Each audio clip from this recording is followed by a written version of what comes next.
बिस्मिल्लाहिर्रहमानिर्रहीम। अस्सलामुअलैकुम। रब्बिश्रह ली सदरी व यस्सिर ली अमरी वहलुल उक़दतम मिन लिसानी यफ़क़हू क़ौली। उम्मीद है दोस्त साहब आप खैर वाफ़ियत से होंगे। दोस्तों, आपका दोस्त आमिर हक ज़ैतून एफ़एम प्लस की वीकली सेशन में जो हम एपिसोड लेकर चल रहे हैं, ख़ालिक की कहानी मख़लूक की ज़ुबानी सीरीज़ में दूसरी एपिसोड के साथ आपकी खिदमत में हाज़िर है। दोस्तों, जैसा कि आपसे फ़ीडबैक लिया था, पर्सनली पूछा गया था, कमेंट्स में भी आपकी राय आई, तो उसके पेश नज़र हमने इस सिलसिले को जारी भी रखा है और कोशिश की है कि प्रोफ़ेसर साहब से हम जितना हो सके इस्तिफ़ादा करें और साइंसी तनाज़ुर में ख़ालिक की जो निशानियाँ हैं, आयात हैं, साइन्स हैं, उन तक रसाई हासिल करके ख़ालिक तक पहुँचे और उसके वजूद को साबित करें। नाज़रीन, ये बात किसी से पोशीदा नहीं है, पिन्हा नहीं है और कोई शख़्स इससे नावाकिफ़ नहीं है कि आज के जदीद दौर में जो जदीद उलूम हैं, असरी साइंटिफिक नॉलेज जितना मौजूद है, वो इंसानी ज़हन को मरऊब करने के लिए और मुसख्खर करने के लिए अपनी मिसाल दूसरी नहीं रखता।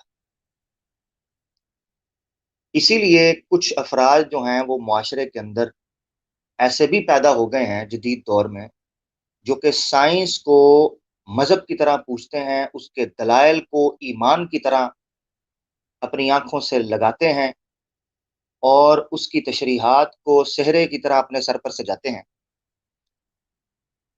और उसकी माला जपते हुए दिखाई देते हैं।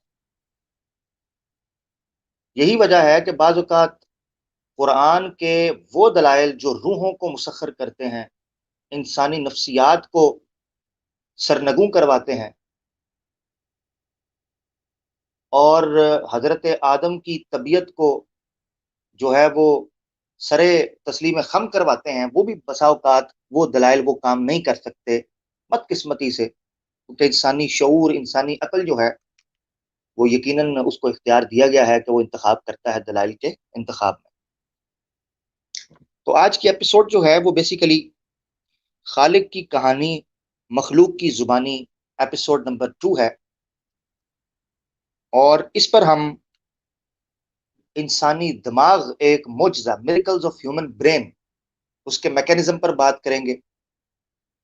और इससे पहले कि मैं प्रोफ़ेसर साहब को लूँ और बाकायदा एक लेक्चर का हम आगाज़ करें, जिसमें इंशाअल्लाह वो बाकायदा बड़ी-बड़ी जो है वो आप ये समझें कि बड़ी एग्ज़ैक्ट किस्म की और बड़ी प्रिसाइज़ किस्म की मालूमात से आपको आगाह करेंगे कि किस तरीके से इंसानी दिमाग का मैकेनिज़्म है और वो काम करता है। मगर उससे पहले मैं आपको वहाँ लेकर चलूँ, मैं आपके साथ एक चीज़ शेयर करना चाहता हूँ, इसका भी दोस्तों ने इज़हार किया था हमारे व्हाट्सएप ग्रुप के अंदर भी।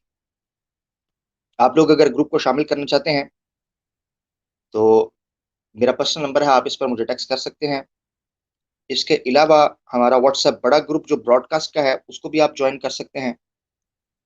अ मेरे ख़्याल से वो दूसरा नंबर है, मैं आपको वो भी दिखा देता हूँ, जो कि हमारा ब्रॉडकास्ट के लिए चल रहा है। ये नंबर, ये आपकी स्क्रीन के ऊपर, यहाँ पर हर वीडियो का, हमारे हर कंटेंट का, हमारी हर अपडेट जो है, यहाँ पर सबसे पहले आपको मिल जाती है, तो आप इसको भी सेव करके यहाँ पे टेक्स्ट करके लिंक का मुतालबा कर सकते हैं। अच्छा, जो दोस्त अब आप आ रहे हैं, इस लिंक को लाइक भी करें और शेयर भी कर दें।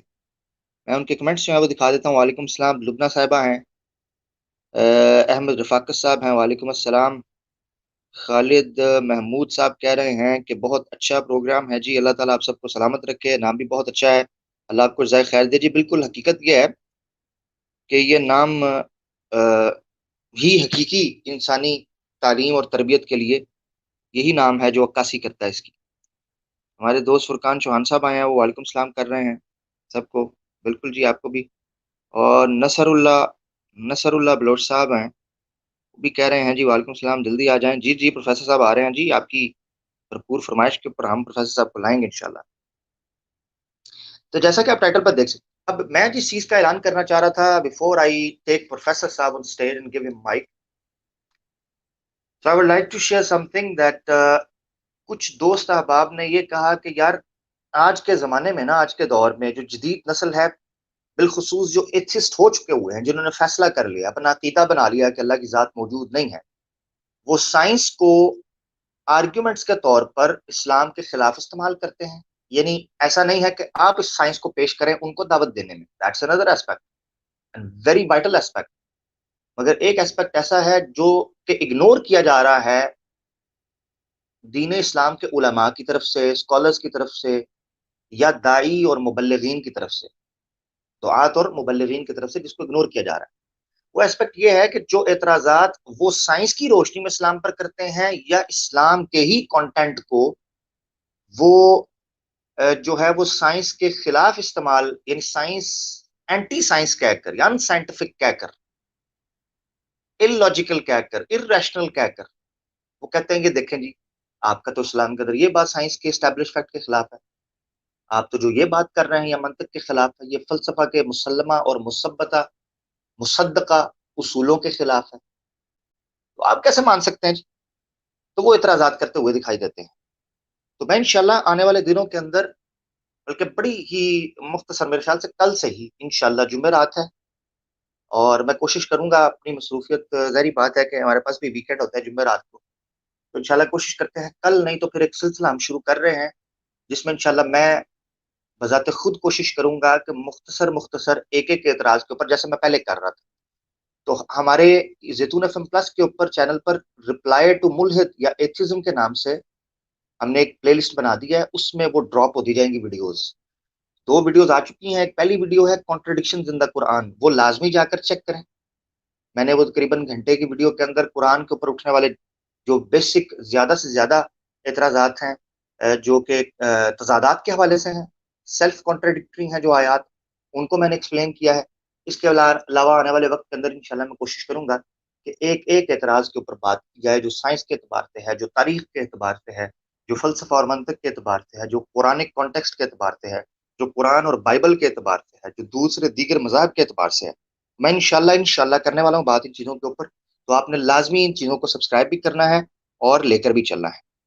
बगैर किसी ताखीर के दोस्तों, मैं प्रोफेसर साहब को दावत देता हूँ कि वो स्टेज पर आ रहे हैं इंशाल्लाह, और उनसे हम अलग सेलेक्ट करते हैं। जी अहलन व सहलन प्रोफेसर साहब, अस्सलामु अलैकुम। वालेकुम अस्सलाम व रहमतुल्लाहि व बरकातहू। सबसे वेलकम पहले टू ये ऑल ऑफ बताएं, यू। जी सबसे पहले ये बताएं प्रोफेसर साहब, कैसे हैं आप? खैरियत से हैं? ठीक ठाक हैं? अल्लाह का करम, अल्हम्दुलिल्लाह। अल्लाह ताला आपको सलामत रखे कि आप अपनी हाज़िरी को यकीनी बनाया, आप आए, और उम्मीद है इंशाल्लाह आज फिर आप कोई चौंका देने वाले इंशाल्लाह जो हैं वो इंकशाफात हमारे सामने रखेंगे, दिमाग के हवाले से, इंसानी ह्यूमन ब्रेन जो है इस हवाले से। प्रोफेसर साहब, इससे पहले कि मैं जंप इन करूँ, आपको कहूँ कि आपको, प्रोफेसर साहब, ये दो ऑर्गन्स हैं इस्लाम, यानी इस इंसान के जिस्म में, एक दिल है और एक दिमाग, हार्ट है और ह्यूमन ब्रेन, ये किसी मोर्चे से कम नहीं है। तो इंशाल्लाह उम्मीद है कि आने वाले दिनों में हम हार्ट को भी लेंगे। मगर यहाँ नादरीन, प्रोफेसर साहब की मौजूदगी में मैं ये भी बताता चलूं कि इंशाल्लाह ये ह्यूमन ब्रेन के ऊपर प्रोफेसर साहब बात करने लगे हैं, तो एकदम मेरे ध्यान में आया है कि एक एतराज जो साइंटिसिज्म को मानने वाले हैं, एथिस्ट हैं जितने, वो ये करते हैं कि कुरान में एक जगह पर लिखा हुआ है कि दिल सोचता है, यानी दिल दिल कुछ कहता है, दिल सोचता है, यानी दिल को कॉन्शियस दिखाया गया है, दिल को दिखाया गया है कि वो उसके अंदर एक कोई कॉग्निटिव किस्म का बिहेवियर है, वो सॉल्यूशंस को तलाश करता है, गालिबन उसके अंदर कोई ख्यालात का मजमुआ है, मेमोरी दिल के अंदर होती है, दिल जिक्र करता है, दिल याद करता है, ये जिक्र मिलता है कल्ब का, सदर का। जबकि साइंस आज स्टैब्लिश हो चुकी है कि दिमाग सोचता है, ब्रेन सोचता है, ये एक न्यूरो सिस्टम है आपके अंदर, जिसपे प्रोफेसर साहब इंशाल्लाह बात करने वाले हैं। तो वो कहते हैं ये क्या है, कुरान ये कहता है, साइंस ये कहती है। तो इंशाल्लाह आने वाले दिनों के अंदर मैं इस मुअम्मा के ऊपर भी, इस गुत्थी के ऊपर भी बात करूंगा, साइंस के लिहाज से भी और इस्लामिक पर्सपेक्टिव और पॉइंट ऑफ व्यू के एतबार से भी करूंगा। मगर आज हम पहले ब्रेन के ऊपर बात करेंगे कि ब्रेन का मैकेनिज्म क्या है, ब्रेन कैसे काम करता है, इसके क्या फवायद हैं और इसका क्या मोजजा है। और ये क्या खालिक की तरफ इशारा करता है? क्या ये खुद ब खुद बन गया है, या इसके पीछे कोई खालिक है जो इशारा कर रहा है कि मुझे मानो? बहुत शुक्रिया। ओवर टू यू प्रोफेसर साहब, इंशाल्लाह मैं अब आपकी तरफ चलता हूँ और आप बाकायदा अपनी गुफ्तगू का आगाज करें। बहुत शुक्रिया।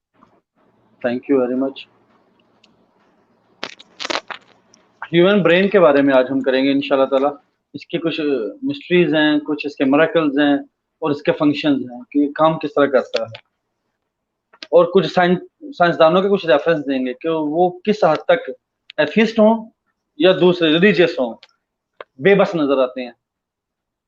इंशाल्लाह ताला उस पर करते हैं। जब से इंसान इस कायनात में आया है, सब जब से इंसान, हमें तारीख मालूम है या बुक्स में मिल जाती है, तो हमने ये चीज देखी है कि उसी वक्त से जितनी मर्जी पुरानी किताब उठा के देखें, फलसफी को देख लें, तिब को पढ़ लें, हिकमत को पढ़ें, आजकल साइंस को पढ़ें, किसी को भी पढ़ के देख लें, इंसानी दिमाग ने हमेशा से हर किस्म के साइंटिस्ट को, माहिरीन तिब को, और इसी तरह चलते चलते जो मुफक्किर और जो फिलासफर थे, सबको परेशान करके रखा हुआ। इतना कॉम्प्लेक्स है ये।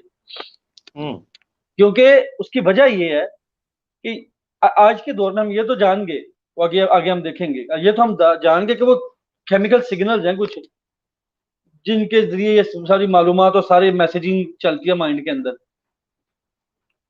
लेकिन आज तक ना किसी को पता चला है साइंसदानों को, और ना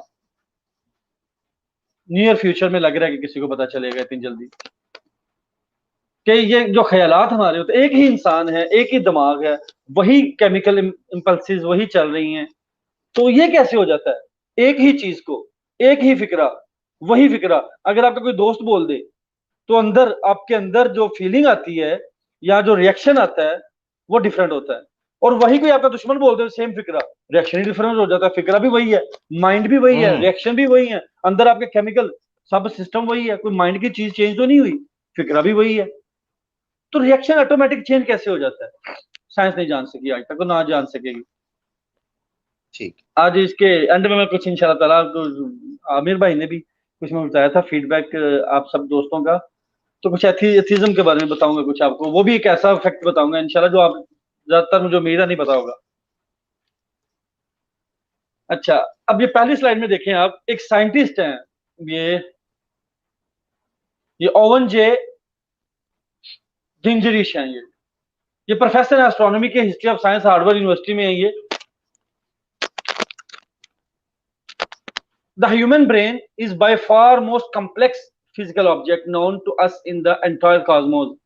और वो कह रहे हैं कि आज तक जितने भी हमें चीजों का पता है ना, जितने भी ऑब्जेक्ट्स हमने डिस्कवर किए हैं, उनमें अगर कोई सबसे ज्यादा कम्प्लेक्स, सबसे ज्यादा पेचीदा है ना, तो वो ह्यूमन ब्रेन ही है। ये सबसे ज्यादा कम्प्लेक्स यही चीज है जो आज तक हमें नजर आई है। देखें कायनात में इंसान ने कितने गैलेक्सीज, लास्ट जैसे एपिसोड में हमने देखा कितने गैलेक्सीज डिस्कवर कर ली है, और इजादात की इंसान ने एक पूरी फहरिस्त बना दी हुई है, क्या क्या काम इंसान ने नहीं किया। लेकिन फिर भी वो सब के सब, जितनी भी इजादात की, जितनी डिस्कवरीज की, वो सारी की सारी मरहूने मिन्नत है इसी माइंड की, इसी ब्रेन की। तो असल कॉम्प्लेक्स चीज तो ये ब्रेन है ना। अगर ये ब्रेन ना होता तो हम कोई चीज डिस्कवर या इन्वेंट कर सकते थे? Not at all. Very well said, very well said. असल चीज ये ह्यूमन ब्रेन है जो हमें कहां पे बुलंदियों पे ले गया। इसी तरह एक बुक लिखी थी जॉन चैपिन ने, नेक्स्ट स्लाइड में आप देखें, द ब्रेन कंप्यूटर इंटरफेस। इसमें वो कहते हैं कि in addition to being the most significant mystery in science, the neural code may also be the hardest to solve. Scientist क्या कहते हैं आमतौर पर कि मिस्ट्रीज ऐसे कुछ चीजें जो आज तक, यानी जिसका राज आज तक नहीं पा सके हम, उन्हें दो आज तक मानते थे पहले, ये ह्यूमन ब्रेन से पहले। एक तो वो कहते थे ओरिजिन ऑफ द यूनिवर्स, ये कायनात की इब्तिदा, बिग बैंग तो वो कहते हैं। लेकिन बिग बैंग से पहले क्या था, बिग बैंग कहां से आ गया, ये आज तक मिस्ट्री है, कोई भी नहीं जानता। और दूसरा साइंस की मिस्ट्री कही जाती है लाइफ ऑन अर्थ, इस जमीन पर जिंदगी कैसे आ गई। अगर बिग बैंग हुआ तो वो सारे कॉस्मोस, सारे यूनिवर्स के लिए इकट्ठा ही हुआ ना, इस जमीन के लिए थोड़ा ही हुआ। फिर अगर बिग बैंग को मान लिया जाए तो सबके अगर कुछ तकसीम हुआ या कुछ डिस्पर्स हुआ, फैला कुछ धमाके से, तो सब तरफ फैला ना, सिर्फ जमीन पे थोड़ी आया वो। तो फिर लाइफ ऑन अर्थ कैसे है, ये भी मिस्ट्री है आज तक। जितने मर्जी वो एवोल्यूशन और जो जो मर्जी करते जाएं, है ये मिस्ट्री। वो सब थ्योरीज हैं, उनमें से कोई भी फैक्ट नहीं आज तक बना। उनके पास कोई किसी किस्म का अभी तक एविडेंस नहीं है, सुफिशिएंट एविडेंस। तमक तो ये है जितनी मर्जी मारते रहे वो। तो ये दो के बाद तीसरा उन्होंने कहा, तीसरी मिस्ट्री ह्यूमन ब्रेन है, कि जितने वो बड़ी मिस्ट्रीज और राज है, उतने बड़ा ये एक राज है, हम इसको हकीकत को नहीं जान सके आज तक। ये साइंसदान खुद एतराफ कर रहे हैं। अब जैसे जैसे साइंस तरक्की करती जा रही है, तो हमारे साइंटिस्ट जितने भी हैं, उनकी आजिजी, उनकी बेबसी सामने आती जा रही है कि नहीं, हम भाई इसके बारे में कुछ भी नहीं जानते। सिर्फ यहां तक नहीं, नेक्स्ट स्लाइड में देखें, एक एथियस्ट हैं डॉक्टर इसाक अजीमोव। उन्होंने एक जरीदा छपता है ये, स्मिथसोनियन, शायद आप में से किसी ने इसका नाम भी सुना हो। तो वो स्मिथसोनियन में लिखते हैं इसके बारे में, in man is a 3 pound brain. 3 pound, ये तकरीबन कोई 1.25 किलो, एवरेज में इंसान का 1.25 किलो 1.5 किलो बनता है। As far as we know, is the most complex and orderly arrangement of matter in the universe. और कहते हैं कॉम्प्लेक्स तो है ये। अब दो इन्होंने फीचर बताए इसके, इनको दोनों को अपने ज़हन में रखना है पूरे लेक्चर में। नंबर 1, ये कॉम्प्लेक्स, मोस्ट कॉम्प्लेक्स, सबसे पेचीदा। और ये नहीं कि बेतरतीब सा मादा पड़ा हुआ, नहीं। फिर आगे बताते हैं ऑर्डरली अरेंजमेंट ऑफ मैटर, यानी मैटर की इतनी खूबसूरत नज़्म व ज़ब्त है, ये ऐसा तरतीब से है ये, कोई भी एक दूसरे के साथ कभी आपस में किसी किस्म का गुत्थम गुत्थी नहीं होता इनके कोई भी, यानी ऐसे अरेंजमेंट के साथ चल रही है कि हमने ह्यूमन माइंड के अलावा, ह्यूमन ब्रेन के अलावा कोई चीज, मैटर की कोई फॉर्म, कोई ऑब्जेक्ट इतनी अरेंजमेंट में नहीं देखी ऑर्डरली, और ना ही इतनी कॉम्प्लेक्स देखी है। ये एथियस्ट नहीं। अभी जैसे जैसे हम आगे चलते जाएंगे, आपको पता चलता जाएगा कि दिमाग हमारे की जो ब्रेन की ताकतवर कैपेबिलिटीज हैं, इसकी जो सलाहियतें हैं, उन पर ये पिछली कुछ दहाइयों में, कुछ अशरों में बहुत ज्यादा साइंस ने तरक्की की है। लेकिन जैसे जैसे साइंस तरक्की करती जा रही है, साइंटिस्ट जो जानते हैं और वाकई गैर जानबदार होकर तहकीक करते हैं, वो वापस पलट के आए हैं, वो पलट के वापस आ रहे हैं इंटेलिजेंट डिजाइनर की तरफ, एक क्रिएटर की तरफ। साइंसदान आहिस्ता आहिस्ता वापस आ रहे हैं, जो वाकई जिनके ऊपर तसुब की ऐनक नहीं लगाई हुई इन्होंने, और बस जैसे अबू जहल की तरह मैं ना मानूं की रट नहीं लगाई हुई। और अभी यहाँ पे मैं कोई और बात आपको बता दूं कि ये जो कहा जाता है ना कि साइंसदान मानते नहीं है कि खालिक भी है, ये गलत है। इस दुनिया में कोई एथिस्ट हो या कोई रिलीजियस हो, खालिक को सब मानते हैं। कोई एक दुनिया का इंसान नहीं है जो खालिक को ना माने। मसला यहाँ पे है, वो कहते हैं कि ये कायनात अपनी खालिक है। जी जी बिल्कुल। हम कहते हैं नहीं, इस कायनात के बाहर एक खालिक है, क्योंकि इसकी इंटेलिजेंट डिजाइनिंग उस तरफ इशारा कर रही है कि ये रैंडम सिलेक्शन नहीं है। खालिक को तो वो भी मानते हैं, लेकिन वो कहते हैं, जैसे लास्ट एपिसोड में हमने देखा था वो स्टीफन हॉकिंग का, उसने जिसने कहा था कि ये ग्रेविटी ने सब कुछ किया, ये बिग बैंग ग्रेविटी ने कराया था, और gravity can create something from nothing. अगर आपको याद हो, लास्ट एपिसोड में हमने पढ़ा था। बिल्कुल बिल्कुल बिल्कुल। तो स्टीफन हॉकिंग के मुताबिक तो ग्रेविटी इज द क्रिएटर, उसने फ्रॉम नथिंग कुछ क्रिएट कर दिया, तो वो उसकी नजर में तो वो क्रिएटर है, यानी क्रिएटर को सब मानते हैं। हालांकि प्रोफेसर, मैं यहाँ आपको माजरत के साथ रोकूंगा ताकि मैं उसमें चीज आपकी एडिशन कर सकूं। मानते सब हैं, वो अलग बात है कि जो एक्सप्लेनेशन वो दे रहे हैं, क्या साइंटिफिकली वो स्टैब्लिश हो सकती है चीज या नहीं, लॉजिकली प्रूवन है। जैसे आपने बताया कि स्टीफन हॉकिंग ग्रेविटी को कहता है, मगर मिशियो काकू जो है वो उसको कैसे रद्द करता है, आइंस्टाइन के आर्गुमेंट से, आइजक न्यूटन के आर्गुमेंट से, ग्रेविटी के लिए मैटर का होना जरूरी है। हाँ, तो मैं उसी पॉइंट पे आने लगा था अब। तो जब हम ज्यादा इनकी तहकीक करते हैं, पढ़ते हैं, डिटेल में रिसर्च करते हैं, पता ये चलता है कि प्रॉब्लम खालिक का नहीं है। उनको असल प्रॉब्लम खालिक से नहीं है, असल प्रॉब्लम उन्हें रिलीजन से है। अल्लाहु अकबर, अल्लाहु, बिल्कुल, वेरी वेल अक्सर सेड। जैसे जैसे आप तहकीक करेंगे एथिज्म की, आपको पता चलेगा कि क्रिएटर का तो प्रॉब्लम ही नहीं उन्हें। अगर हम आज कह हम्म। दें कि इस कायनात के बाहर एक क्रिएटर उसने बना दिया है, लेकिन मर्जी हमारी जो मर्जी हम करें, वो मान जाएंगे फौरन। लेकिन कहेंगे जब हम ओके। कहते हैं कि नहीं, जिसने हमें बनाया है, वो ये सब डिजाइन किया है, उसने हमारे हम्म। ऊपर कुछ रिस्पॉन्सिबिलिटीज डाली हैं, हम्म। और हमने वापस उसके पास जाना है, and that is religion. Religion यही कहता है ना कि तुम्हारी कुछ जिम्मेदारी है, वो पूरी करनी है बिल्कुल तुमने। बिल्कुल। खुदा ने तुम्हें कुछ कह के भेजा है, तुम्हारे क्रिएटर ने ऐसे ही नहीं भेज दिया, हम्म। कुछ मकसद है। बस ये प्रॉब्लम है, इससे इतराज है उन्हें। वो ठीक ये ठीक। नहीं चाहते, ये रिलीजन की कैद नहीं चाहते वो। तो उसके लिए हम्म। लिबादा ओढ़ते हैं कि हम खुदा को नहीं मानते, असल में वो हम्म। रिलीजन को नहीं मान रहे होते। आहिस्ता आहिस्ता आपको भी पता चल जाएगा इंशाल्लाह। अभी आपने नाम लिया मिशी काकू का, तो अगली स्लाइड में देखते बिल्कुल। हैं मिशी काकू साहब क्या कहते हैं ब्रेन के बारे में। Very well said.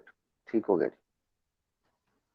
The human brain has 100 billion neurons, Allah, माशाल्लाह। Each neuron connected to 10,000 other neuron. अब एक न्यूरॉन, हम्म। एक सेल, नर्व सेल एक जो है, वो 10,000 दूसरों के साथ मिला होता है, कनेक्ट किया होता है उसने। वो भी आपको दिखाते हैं कैसे कनेक्ट करता है। अब वो आगे कह रहे हैं कि sitting on your shoulder is the most complicated object in the non universe. अब देखते जाएं, जितने साइंटिस्ट हम पढ़ते आ रहे हैं, सबके सब हाथ उठाते जा रहे हैं कि भाई ये जितनी हमारी कायनात आज तक हमने डिस्कवर की है ना, सबसे ज्यादा कम्प्लेक्स, सबसे ज्यादा कॉम्प्लिकेटेड। और ये भी नहीं, फिर साथ ये भी कहते हैं कि ऑर्डरली रेंज भी यही है, इससे ज्यादा कोई ऑर्डरली रेंज चीज भी नहीं मिली हमें आज तक। हम्म। तो फिर यही बनता है कि कबूतर अगर बिल्ली को देख के आंखें बंद कर ले, तो बिल्ली उसे माफ तो नहीं करती। बिल्कुल। इतने ज्यादा एविडेंस है, जब तो आप खुद इस चीज को मानते आ रहे हो, लेकिन एंड पे आके फिर कह देते हो नहीं नहीं नहीं, हम वो नहीं मानते हम। यानी जहालत जो है वो उजर नहीं पेश कर सकती जब आपके सामने इतने इतने बड़े हाँ, सिंबल्स दिखाई दे रहे हो, अबू चौंका जहल, देने वाले। ये हम सब जी। जानते हैं, हमने पढ़ा होगा तारीख में भी, कि अबू जहल को पता था नबी आखिर जमान का। वो हम्म। जानता था ये अल्लाह के नबी हैं सल्लल्लाहु अलैहि वसल्लम। बिल्कुल। वो जानता था अबू जहल। उसकी प्रॉब्लम कोई और थी, हम्म। कि मेरी सरदारी खत्म हो जाएगी ना। बिल्कुल बिल्कुल। मेरी मर्जी कहाँ गई। हाँ, फिर मैं ना सरदार रहूंगा, और जो बुतों के नाम पर ये जो इतने पैसे बटोरता हूं मैं, इतना वो सब कुछ लेता हूं, और इतना एक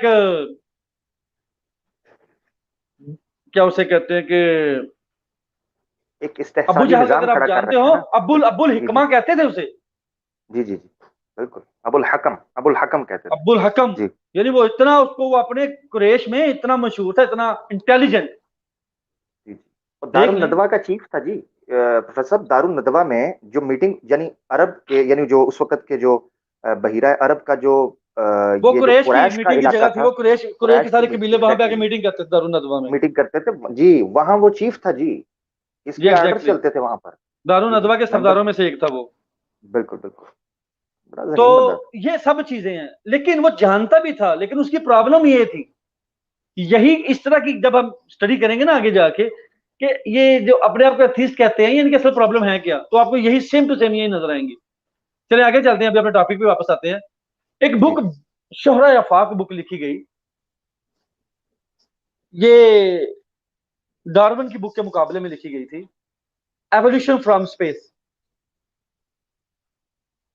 ये फ्रेड हॉयल और चंद्रा विक्रमा सिंह, ये दोनों को राइटर हैं इसके, एवोल्यूशन फ्रॉम स्पेस। इसमें ये थोड़ा सा हम्म। इन्होंने डिटेल दिया ह्यूमन ब्रेन की, जब रिसर्च हुई तो। ये कहते हैं human brain consist of about 10,000 million nerve cells. Each nerve cell puts out between 10,000 and 100,000 connecting fibers by which it makes contact with other nerve cells in the brain. The total number of connections in the human brain approaches 1,000 million altogether. यानी अब देखें कि एक तुम्हारा दिमाग कितना, 1.25 kilo, 1.5 kilo, इतने से एरिया में, और वो भी हम जानते हैं कि 20% है सिर्फ ये, बाकी 80% हमने लास्ट एपिसोड में देखा, 80% तो पानी है उसमें।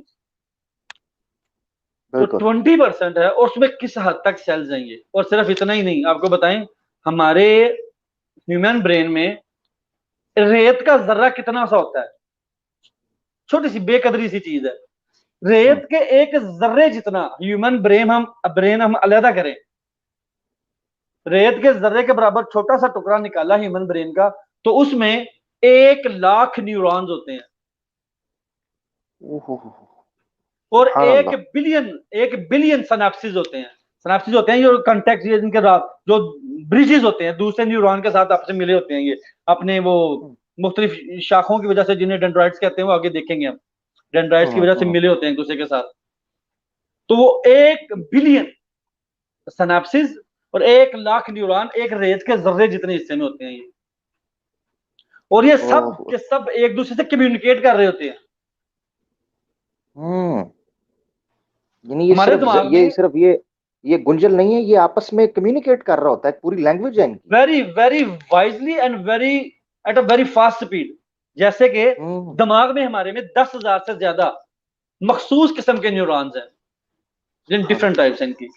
हर हम्म, न्यूरॉन की स्पीड देखें अब आप, हर न्यूरॉन हम्म, 1,000 नर्व इम्पल्सिस एक सेकंड में मुंतकिल करता है। माशाल्लाह। हर न्यूरॉन 1,000 नर्व इम्पल्सिस एक सेकंड में मुंतकिल कर सकता है, और दूसरे न्यूरॉन के साथ दसियों हजारों सिनेप्टिक कॉन्टेक्ट बना सकता है ये एक। अब आगे आपको दिखाता हूं न्यूरॉन होता किस तरह का है, जो साइंटिस्ट ने हम्म, बताया, उसकी थोड़ी सी हल्की शेप बनाई है। ये एक न्यूरॉन है जी हमारा। अब नेक्स्ट स्लाइड में देखें आप, ये इस तरह का होता है न्यूरॉन।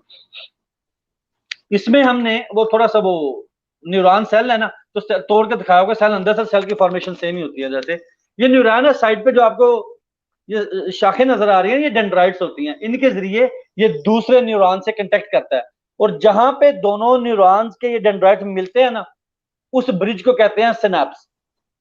हम्म। ये मिले हैं जहां पे, यानी ये यानी जब इंफॉर्मेशन एक दूसरे जॉइंट, को मुंतकिल ठीक, करते हैं, जो ठीक हो कांटेक्ट गया। करते हैं, इंफॉर्मेशन पास करते हैं, सिग्नल, केमिकल सिग्नल है बेसिकली, केमिकल सिग्नल हम्म, पास करते हैं। एक्सन्स हैं इसके सेल के। अब पिक्चर आप ध्यान से देखें तो ऊपर हमने एक छोटा सा सेक्शन सिनेप्स का, उसको जूम करके दिखाया हुआ है। जी। वो बिल्कुल वो एक देखिए केबल की तरह, बिल्कुल प्रोफेसर साहब केबल की तरह लग एग्जैक्टली रहा है, यही जैसे मैं डाटा कहने लगा केबल था। होती है। वेरी एग्जैक्टली मैं वेरी ये गुड। कहने लगा था, जैसे कंप्यूटर के कनेक्शन होते हैं ना, आपको उसी तरह की हम्म, चीज नजर आएगी। हम्म, इसमें आपको वही तरह की ट्यूब्स हैं, उसी तरह के कंटेक्ट्स हैं, किस तरह ये आपस में मिलते हैं, और एग्जैक्ट जो जो इसका एग्जैक्ट होता है एग्जैक्ट के साथ ही मिलता है जाके। अल्लाहु अकबर, माशाल्लाह। अब यहाँ पर तो अब आपको न्यूरॉन का पता चल गया, न्यूरॉन क्या होता है। हम्म, और हमारे ह्यूमन बॉडी में, एक नॉर्मल ह्यूमन बॉडी का हम जानते हैं कि सवा, अच्छा एक ये भी सोचा जाता है, तो समझा जाता है कि शायद जो लोग ज्यादा ज़हीन होते हैं तो उनका दिमाग थोड़ा बड़ा होता है। साइज में, ऐसा कुछ यस। नहीं होता, ऐसा कुछ भी हाँ, नहीं होता। अकल बड़ी या भैंस हमारे जैसा एक मुहावरा भी मशहूर है जी। हमारा जो नॉन ह्यूमन बीइंग है, उनमें इन्होंने सबसे ज्यादा अगर किसी का किया है ना, तो वो था आइंस्टाइन। आइंस्टाइन आइंस्टाइन ने जितनी भी तहकीक कर दी, उसके दिमाग के, इन्होंने उसके मरने के बाद मायना किया था, हम्म, उसके दिमाग का वजन 1.25 किलो था बस। बस। यानी कि नॉर्मल इंसान का वजन रेंज होता है 1.25 किलो से 1.5 किलो तक, तो वो एक एवरेज में ही था। इंसान के इंटेलिजेंट होने से उसके दिमाग के साइज बड़े होने का कतन कोई ताल्लुक नहीं है। ठीक, ठीक। अब अगली स्लाइड में देखते हैं कि हमारे ये जो एक मिरेकल आपको दिखाने लगे हैं अब, कि हमारे ह्यूमन ब्रेन के ये मुख्तलिफ हिस्सों के जिम्मे क्या क्या ड्यूटियां लगी हुई हैं।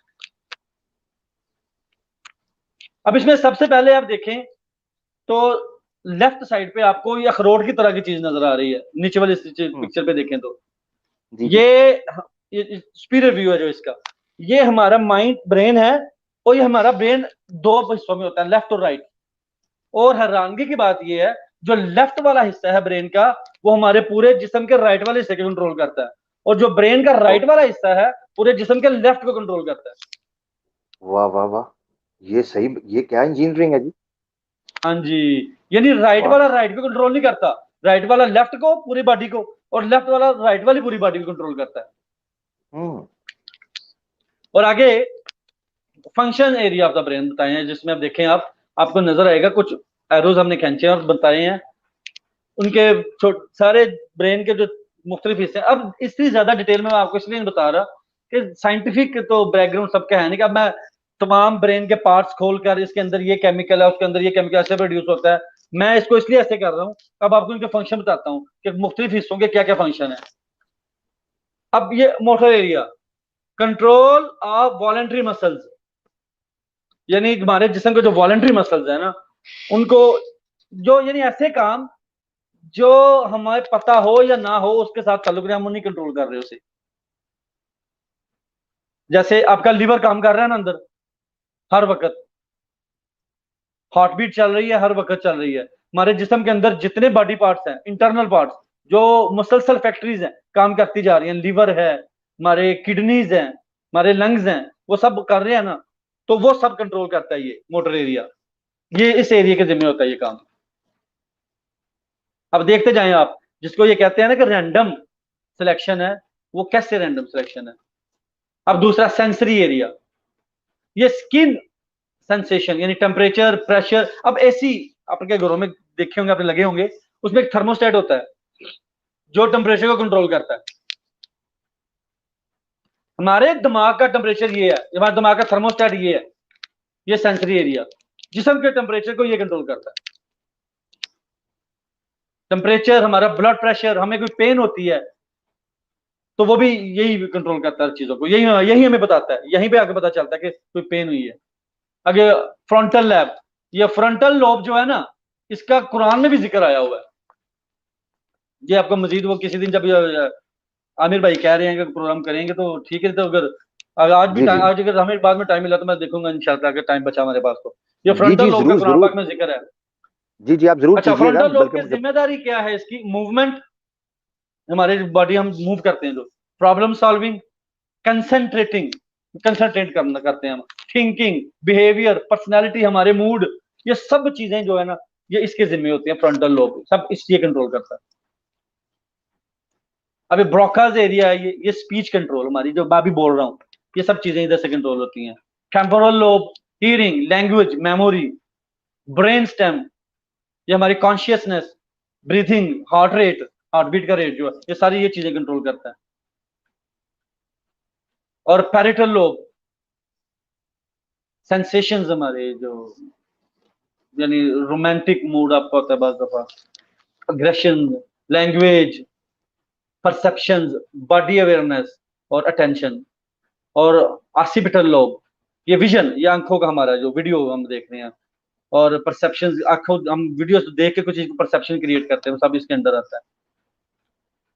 वार्निक्स एरिया, ये लैंग्वेज और कंप्रीहेंशन। अब देखते जाएं कि हमारे, हमें ये लग रहा होता है कि हमारा दिमाग ये काम कर रहा है, लेकिन दिमाग के किस एरिया में क्या हो रहा है। अल्लाहु अकबर। अब सेरिबेलम, सेरिबेलम क्या करता है? ये पोस्चर, बैलेंस, हमारा बॉडी बैलेंस जो होता है, और कोऑर्डिनेशन ऑफ मूवमेंट, ये मसल्स के जो आपस में मिलकर जो कोऑर्डिनेशन होती है, भागना होता है तो सिर्फ और सिर्फ पैर तो नहीं भाग रहे होते ना, ये पूरे के पूरे सीरीज ऑफ मसल्स है, तो उन सबको ये कंट्रोल करता है। ये तमाम के तमाम हमारे डिफरेंट बॉडी पार्ट्स हैं, उनके फंक्शंस हैं। अब जैसे ये हमारा फ्रंटल लोब है, ये पैरेटल लोब में इंटरफियर नहीं कर सकता। उसको मैसेज तो पास होते हैं केमिकल सिग्नल्स के जरिए, लेकिन वो उसमें इंटरफेयर नहीं कर सकता। रैंडम सिलेक्शन में कभी तो हमें कोई मिस्टेक नजर आए ना, कभी तो कुछ ऐसा हो। और सिर्फ यहीं पे नहीं, अब देखें, जब से साइंसदानों ने भी, अगर एवोल्यूशन के ऊपर भी इन्होंने बहुत पुराने पुराने फॉसिल्स इन्होंने डिस्कवर किए ने, मिले हैं, तो इन्हें स्पीशीज मिल रही हैं। अब ये कहते हैं एवोल्यूशन हुई है, तो एवोल्यूशन तो ये होती है ना, स्टेप बाय स्टेप होती है ना, 0 से 1, 2, 3, 4, चलती चलती 100 तक चलती है, so on.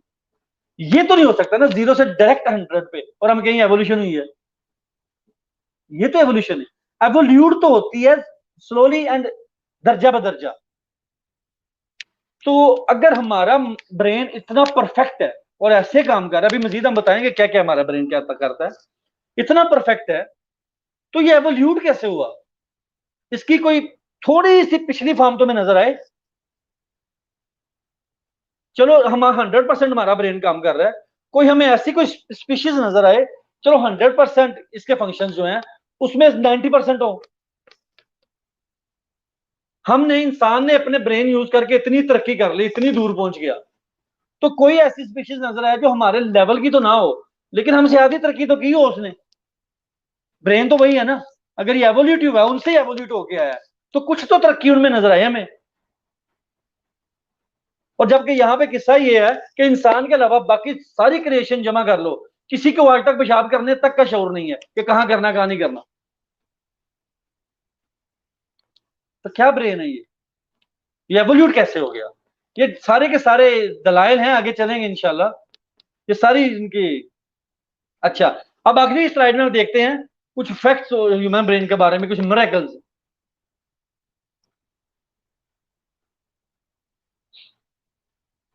Human brain comprises about 2% of the body's total weight। हमारे पूरे जिस्म का जितना वजन होता है ना, हमारा ब्रेन सिर्फ और सिर्फ उसका 2% होता है। लेकिन बात यहां पे खत्म नहीं होती, पूरे जिस्म का सिर्फ 2% वजन होता है इसका, लेकिन पूरा जिस्म हमारा जितनी ऑक्सीजन यूज करता है ना, उसका 20% ब्रेन ले जाता है। यानी इसको इतनी ऑक्सीजन चाहिए होती है हर वक्त, इसमें केमिकल रिएक्शन और सिग्नल्स हर काम चल रहा होता है, तो 20% ऑक्सीजन इसे चाहिए होती है। और यहीं पे बात भी फिर भी खत्म नहीं होती, हमारे पूरे जिस्म में जितना कोलेस्ट्रॉल आता है ना, उसका 25% ब्रेन ले जाता है। वो हो ये कोलेस्ट्रॉल ब्रेन के लिए निहायत जरूरी है। थोड़ी सी भी 25% से थोड़ी सी मिकदार कम हो जाए हमारे ब्रेन में कोलेस्ट्रॉल की, तो ब्रेन काम करना छोड़ देता है, डेड हो जाते हैं सेल्स। यानी इसे 25%। किसी भी मशीन के लिए तेल जो होता है वो बड़ा जरूरी है, तो दिमाग भी तो यकीनन एग्जैक्टली, एक मशीन है। तो इसे कोलेस्ट्रॉल 25% चाहिए। अब आप ईद उल अजहा पे, ईद कुर्बान पे आप लोग जानवर ज़िबा करते हैं, कुछ दोस्तों को शौक होता है उसका मगज खाने का, फ्राई करके। कुछ लोगों को वैसे भी साइंसदान मगज खाने का शौक होता है प्रोफेसर साहब, ऑन अ लाइटर नोट। जी, वो शौक ठीक। वो मगज खाने का कुछ दोस्तों को शौक होता है, वो बकरे का जो जो जानवर ज़िबा किया है। तो जो डॉक्टर्स होते हैं वो स्पेशली हार्ट पेशेंट को मना करते हैं कि आपने ये नहीं खाना, सिर्फ इसी कोलेस्ट्रॉल की वजह से, क्योंकि ह्यूमन ब्रेन मोर और लेस कोलेस्ट्रॉल ही है सारा। ये सारे दूसरे ब्रेन भी, इसमें कोलेस्ट्रॉल ज्यादा है, कोलेस्ट्रॉल के बगैर ब्रेन काम नहीं करता। अच्छा, दूसरी चीज रैंडम थॉट जनरेटर, यानी हर वक्त कोई ना कोई चीज सोचता रहता है। लेकिन एक एवरेज ब्रेन जो है वो एक दिन में 50,000 डिफरेंट थॉट्स जनरेट करता है। अल्लाह अल्लाह। एक normal average brain 50,000 thoughts per day generate करता है। अच्छा, अगली चीज, ये आप लोगों ने खुद भी कभी ऑब्जर्व की होगी, नोट की होगी, image processing in 30 millisecond. यानी एक सेकंड का 1000वां हिस्सा होता है मिली सेकेंड, सेकंड का 1000वां हिस्सा। तो यानी कि अगर सेकंड के 1000 हिस्से करें ना, तो उसमें से 13 हिस्से, यानी 0.013 सेकंड। हमारा ब्रेन सेकंड के इतने हिस्से में इमेज की पूरी प्रोसेसिंग कर देता है। जैसे फॉर एग्जाम्पल लेट्स अज्यूम आप ट्रेन पे या प्लेन पे सफर कर रहे हैं या अपनी कार पे कहीं जा रहे हैं, तो ऐसे ही आपका लेफ्ट या राइट साइड पे आपका थोड़ा सा नजर पड़ी, सीधा ध्यान हो गया, एक सेकंड भी नहीं, बस सरसरी से नजर हुई। लेकिन आपने नोट किया होगा उस सरसरी से नजर में अब आप सीधा देख रहे हैं, लेकिन आपके दिमाग में कैलकुलेशन चल रही है।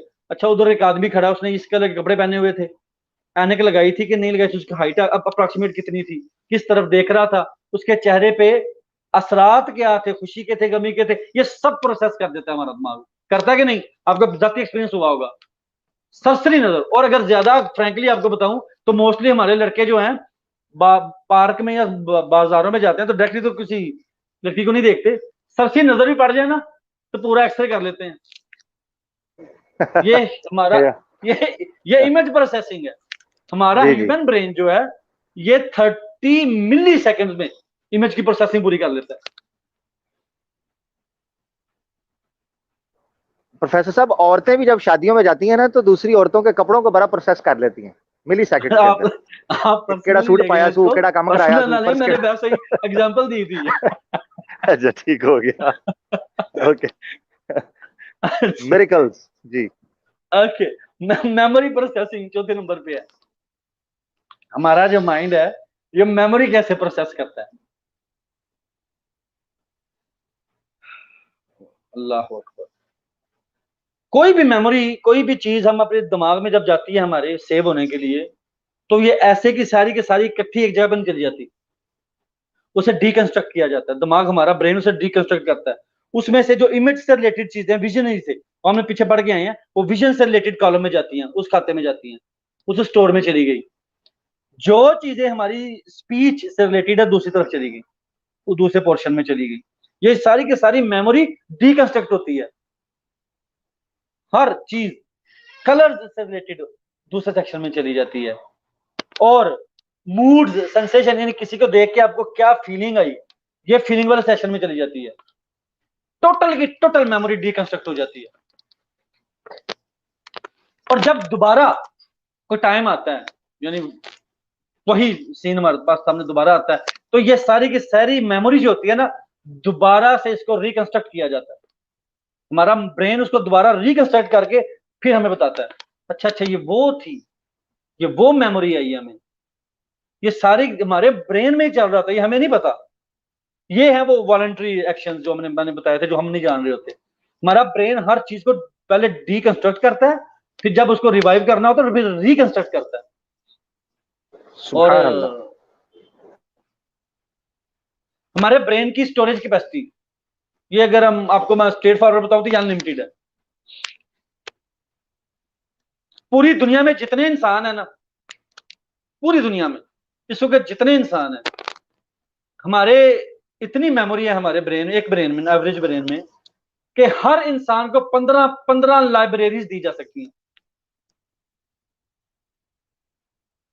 और हमारे अच्छा। ब्रेन में इतना डाटा आ जाता है कि अगर उसे हम सीडीज में रखें ना, सीडीज में कन्वर्ट करें, सीडीज में डालते जाए डाटा सारा, तो यहां से लेकर हमारी जमीन से लेकर चांद तक सीडीज को एक के ऊपर दूसरी रखते जाएं, तो यहां से लेकर चांद तक हो जाता है पूरा, हम चांद पे जा सकते हैं। इतनी जगह वो सीरीज घेर लेंगे, इतनी सीरीज कवर हो जाती है, यानी कि लिटरली कॉल अनलिमिटेड है हमारी रैम।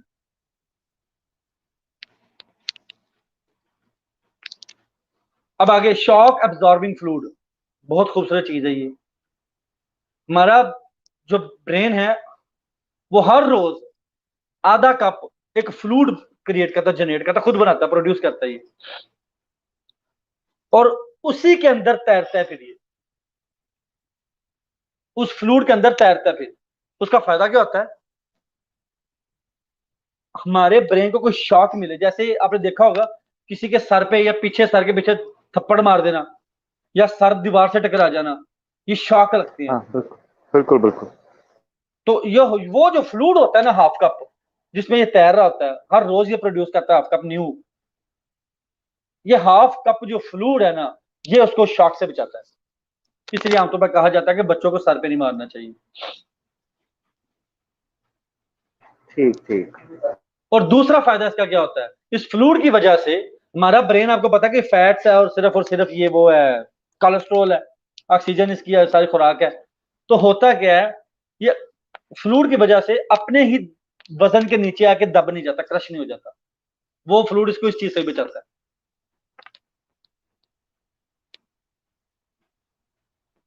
अब नो पेन रिसेप्टर, शॉकिंग चीज ये है, हमारे पूरे ब्रेन में पेन रिसेप्टर है ही नहीं।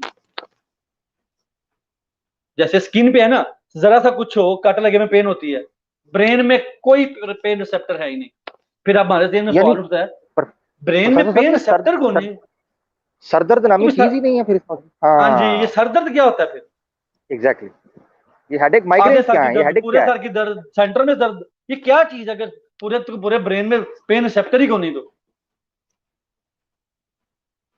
हमारे जो साइंटिस्ट, ये जो डॉक्टर्स हैं, सर्जन हैं, ये ब्रेन सर्जरी पेशेंट को बेहोश किए बगैर भी करते हैं, क्योंकि उसमें तो पेन रिसेप्टर है क्यों नहीं।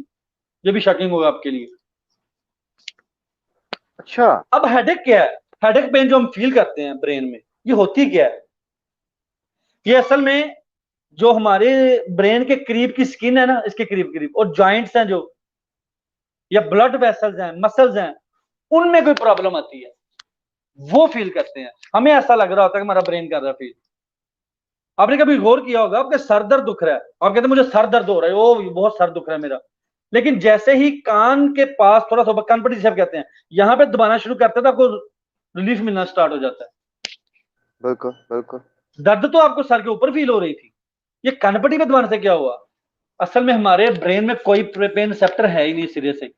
ये सारे का सारा वो उसकी जो नेबरिंग है ना, नेबरिंग वेसल्स हैं, जॉइंट्स हैं या वैसा ब्लड वेसल्स हैं, उनमें कोई प्रॉब्लम आता है।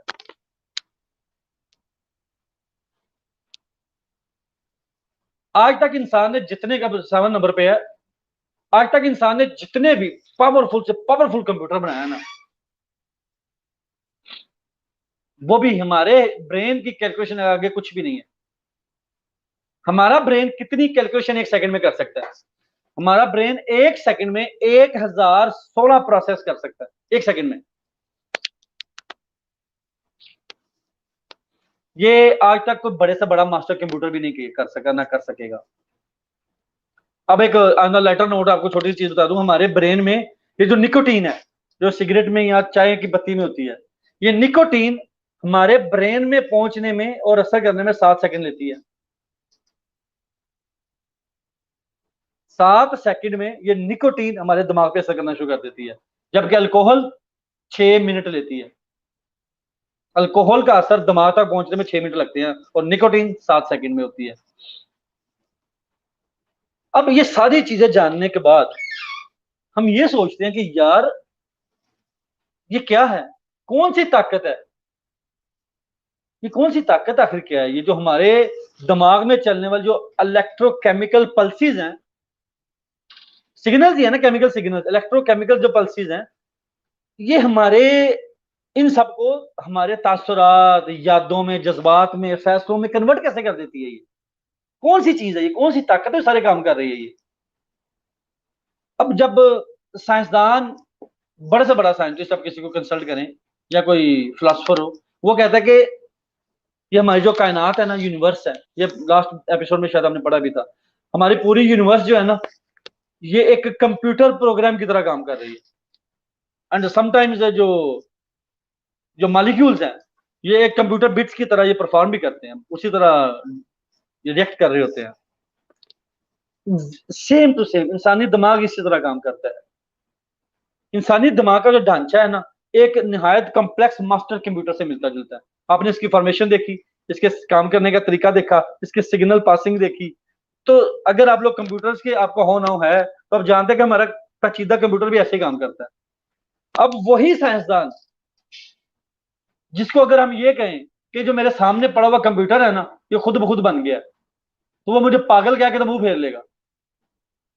पागल हो यार, ये कंप्यूटर खुद कैसे बन सकता है? इतना पेचीदा पेचीदा सिस्टम, आईसीयू, इसके आईसीज देखो, इसके कैपेसिटर्स देखो, इसके बोर्ड देखो, ये किस तरह बन सकता है? इम्पॉसिबल है। और उससे 1000 गुना और कई हजार गुना ज्यादा कॉम्प्लिकेटेड ह्यूमन ब्रेन वो आराम से कह देते हैं ये तो रैंडम सिलेक्शन से है, ऑटोमेटिक हो गया। एक छोटा सा कंप्यूटर तुम मान नहीं रहे हो कि ऑटोमेटिक बन गया, और उस कंप्यूटर से 1000 गुना ज्यादा कॉम्प्लेक्स चीज वेरी जो है वेल सर। उसे कह रहे हो खुद बन गया। हम्म। अब छोटा सा मैं आपको फैक्ट मैंने बोला था अंत पे आपको बताऊंगा एथियस्ट के बारे में। जी जी बिल्कुल। मेरे ख्याल में मोस्ट ऑफ द जो लिसनर्स हैं वो नहीं जानते होंगे इसके बारे में। शुरू शुरू में एथियस्ट एक गाली थी, ये एक ताना था, गाली के तौर पे इस्तेमाल होता था। जब शुरू में इंसान यकता परस्ती के कायल थे, तौहीद परस्त, एक खुदा को मानते थे, तो इस नाम की कोई चीज थी नहीं। फिर जैसे जैसे इंसान ने शिरक करना शुरू किया, इंसान तौहीद से शिरक की तरफ, और आपने आप में से कुछ ने पढ़ा होगा, इंसान ने तो सूरज, चांद, सितारे, आग, बारिश, बादल, और सिर्फ इतना ही नहीं बल्कि कुछ इलाकों में तो बिल्लियों तक को पूजा गया। बिल्कुल। ये इतने खुदा बना दिए। फिर वहां से एक चीज उठी, एथियस्ट, जिसने इन सब का इनकार किया। शुरू शुरू में होता क्या था कि जो इंसान गलत काम करता था ना, जो काम ऐसा करता था जो खुदा के कहे हुए अहकाम के बरअक्स था, उसे कहते थे गॉडलेस। Is a godless. जैसे आज भी हम, अगर आपको याद हो, आपने ऑब्जर्व किया, कहते हैं ना कि बंदे को आप देखें यार, कोई सही काम नहीं करता, हमेशा गलत ही उल्टे काम करता है, तो हम क्या कहते हैं, यार उसने खुदा बुला दिया हुआ है। हम ये फ्रेज आपने सुनी होगी, यार उन्होंने तो खुदा ही बुला दिया हुआ है, इन लोगों ने शायद हम्म। पता नहीं, इन लोगों ने मरना नहीं है, इनको भूल ही गया हुआ है। यही चीज फ्रेज यूज होते थे इंग्लिश में वहां पे, गॉडलेस। और ये गॉडलेस उसे कहते थे एज ए टॉन्ट, ताने के तौर पर, गाली के तौर पर। ये एथियस्ट लफ्ज जो यूज हुआ, ये सबसे पहले हिंदुस्तान में यूज हुआ 500 कबल मसीह में। हिंदुस्तान में हम लोग जानते हैं कि बुतों के पुजारी रहते हैं, शुरू से ही रहते थे यहाँ पे, बहुत ज्यादा बुतों के, अपने हाथों से बना के पूजा करने वाले। तो यहाँ पे एक कल्चर था, अपर, लोअर अपर, एवरेज, और फिर लोअर एवरेज, और फिर एक ऐसे जो जिसको सोसाइटी का हिस्सा नहीं समझते थे, अछूत, वो गॉडलेस थे। उनको बिल्कुल। इवन इजाजत तक नहीं थी मंदिरों की, शूदर। आना तो दूर की बात है, मंदिरों की घंटी की आवाज सुनने की इजाजत नहीं थी। हम्म। वो थे godless. They were in the beginning, they were called atheist. Hmm. ये है हिस्ट्री एथियस्ट की। अब उसे आहिस्ता आहिस्ता कुछ हमारे भाइयों ने क्या किया, अपनी कमजोरियों को छुपाने के लिए, कि हम जो सब के सब खुदा की इबादत कर रहे हैं, या जो खुदा ने जिम्मेदारी लगाई है उसको पूरा कर रहे हैं, हम नहीं करना चाहते, उसे जान छुड़ाना चाहते हैं, बागी बनना चाहते हैं, बगावत करना चाहते हैं। तो अगर तो अल्लाह अलान बगावत का लफ्ज कह के बगावत करें कि नहीं मानते हम खुदा की, तो वो तो फिर प्रॉब्लम होगी। तो उन्होंने सोचा कि उन्हें ऐसा काम किया जाए कि ये कंसेप्ट ही चेंज कर दें। फिर वो कंसेप्ट स्लोली स्लोली चेंज किया गया, इस पर मूवीज बनी, साइंस ने, स्पेशली साइंटिस्ट, वो इस पे इंशाल्लाह किसी प्रोग्राम करेंगे बड़ा कोई, पूरी बुक्स के रेफरेंसेस के साथ। ये पूरी की पूरी एक गेम चली फिर। और जो एवरेज एथियस्ट हैं, जो हमारे सोसाइटीज में रहते हैं, उन बेचारों को तो पता भी नहीं ये गेम पीछे चली क्या थी।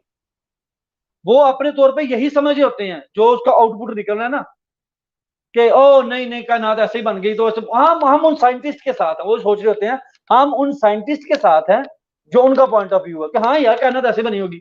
उनको पता ही नहीं होता कि असल हिस्ट्री क्या थी, गेम स्टार्ट कहां से हुई, असल गेम चल कहां पे हुई है। ये चलेंगे इंशाल्लाह ताला आगे। अब देखें, जैसे जब साइंसदानों से ये सवाल किया गया, जो मैंने आपसे भी थोड़ी देर पहले हमने डिस्कस किया था आपस में, कि अगर तो ह्यूमन ब्रेन एवोल्यूट हुआ है, तो इसके बराबर का तो नहीं, चलो कुछ दर्जा नीचे का हमें कुछ मिल जाए, कोई ऐसा ब्रेन किसी ऐसी स्पीशीज में जो हमारे जितना तो कॉम्प्लेक्स ना हो, लेकिन एटलीस्ट किसी दर्जे का तो हो, उसने हमारी जितनी तरक्की तो ना की हो, थोड़ी सी तो की हो। तो नहीं, कुछ भी नहीं। तो उन्होंने क्या किया फिर, अब ये कहा जाता है ना हमें एवोल्यूशन के मुताबिक कि इंसान से पहले वो बंदर, एप्स और वो चैंपैंजीज, वट एवर दे कॉल। तो उन्होंने क्या किया, इस सवाल का जवाब देने के लिए मूवीज बनाना स्टार्ट की। इस पर मूवीज बनी फिर, कि एप्स माइंड रखते हैं, देखें एप्स ने पूरी सोसाइटी बना दी, द प्लेनेट ऑफ एप्स, और क्या क्या बला बला इन्होंने किया कि एप्स माइंड, उन्होंने ये कर दिया, गंद बनाई, ये काम किया। नथिंग। ये मूवीज में तो आप देख रहे हैं, रियल लाइफ प्रोपेगेंडा में किया ना। जी। हाँ, इसका कुछ स्पेसिमन भी तो दिखाए ना। हम्म। मूवीज में तो बहुत कुछ चल रहा है, लेकिन हकीकत में ऐसा कुछ भी नहीं है। ज्यादातर प्रोपोगेंडा, वॉर चल रही है, इसमें किसी किस्म की कोई सच्चाई, कोई एविडेंस है ही नहीं किसी के पास आज तक। यहीं पे मैं अपने एंड करता हूँ। बैक टू यू आमिर भाई, थैंक यू वेरी मच। बहुत शुक्रिया। बहुत शुक्रिया प्रोफेसर साहब, अल्लाह आपको जज़ाए खैर दे माशाल्लाह। जिस तफसील के साथ आपने इंसानी दिमाग के इस एजाज पर बात की है कि इंसानी अकल इस मोजे से जो है वो आजिज आ चुकी है, माशाल्लाह मेरे ख्याल से बड़ी शरोबस्त के साथ आपने इसकी वजाहत कर दी है। अच्छा, मैं थोड़ा सा साथ आपको सुन भी रहा था, थोड़ा बाहर भी था, और अपना नॉर्मल रूटीन जो है उसमें कुछ एक दो काम थे साथ, मैंने आपको सुनते सुनते माशाल्लाह वो भी कर लिए।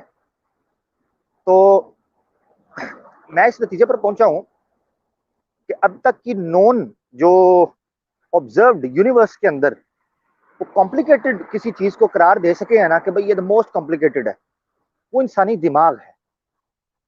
और इंसानी दिमाग का जो मैकेनिज्म है वो तफसील के साथ उन्होंने आपके सामने प्रोफेसर साहब ने माशाल्लाह रख दिया। मैंने नाजरीन इससे पहले कि मैं अपनी जो गुफ्तगू इस हवाले से रखना चाह रहा था वो रखूं, मैंने लिंक जो है वो कमेंट्स के अंदर दे दिया हुआ है, तो आप लोग उसमें शामिल हो सकते हैं। और कोई सवाल है, कोई अपनी तरफ से कोई बात शेयर करना चाहते हैं, आपके पास कोई टॉपिक्स हैं इस हवाले से, कोई राय है, कोई सजेशंस हैं, वो आप यहाँ पर हमें नोट करवा सकते हैं। लाइव आएँ, हमें अच्छा लगेगा और हम उस पर बात भी इंशाल्लाह कर सकते हैं। आपकी जो है वो स्क्रीन पर कमेंट्स में आपको लिंक नजर आ गया होगा। अच्छा डॉक्टर साहब, ये सवाल इसको हम इंशाल्लाह लेंगे आने वाले दिनों के अंदर भी, कि जो दिल है, कल्ब जो है और दिमाग जो है, यानी हार्ट और जो ब्रेन है, यानी इस कुरान के अंदर बज़ाहिर ये तस्वीर दिया जाता है एथिज्म की तरफ से कि ब्रेन नाम की कोई चीज इस्तेमाल नहीं की गई। कल्ब कहा गया है, कुलूब कहा गया है, सुदूर कहा गया है, सीना, ये अल्फाज इस्तेमाल किए गए हैं। ब्रेन नामी कोई चीज इस्तेमाल ही नहीं की गई। Sorry to disturb you Aamir भाई, कि इसका जी इसका जी जी सॉरी सॉरी मैंने आपको इंटरप्ट कर रहा हूँ कि इसका है आंसर पूरा, लेकिन वो बात जी करते करते आपके सवाल मेरे ज़हन से निकल गया था, तो मैंने दूसरी जी तरफ जी निकल गया। फिर किसी प्रोग्राम में जी इंशाल्लाह इसको ऐसा मुदल्लल जवाब आपको दे देंगे। जरूर। एक कुरान कंट्राडिक्ट नहीं कर रहा, कुरान का ठीक। वो उसका मतलब ही कुछ और है, वो कहना ही कुछ और चाह रहा है, हम नहीं इसको समझ सके।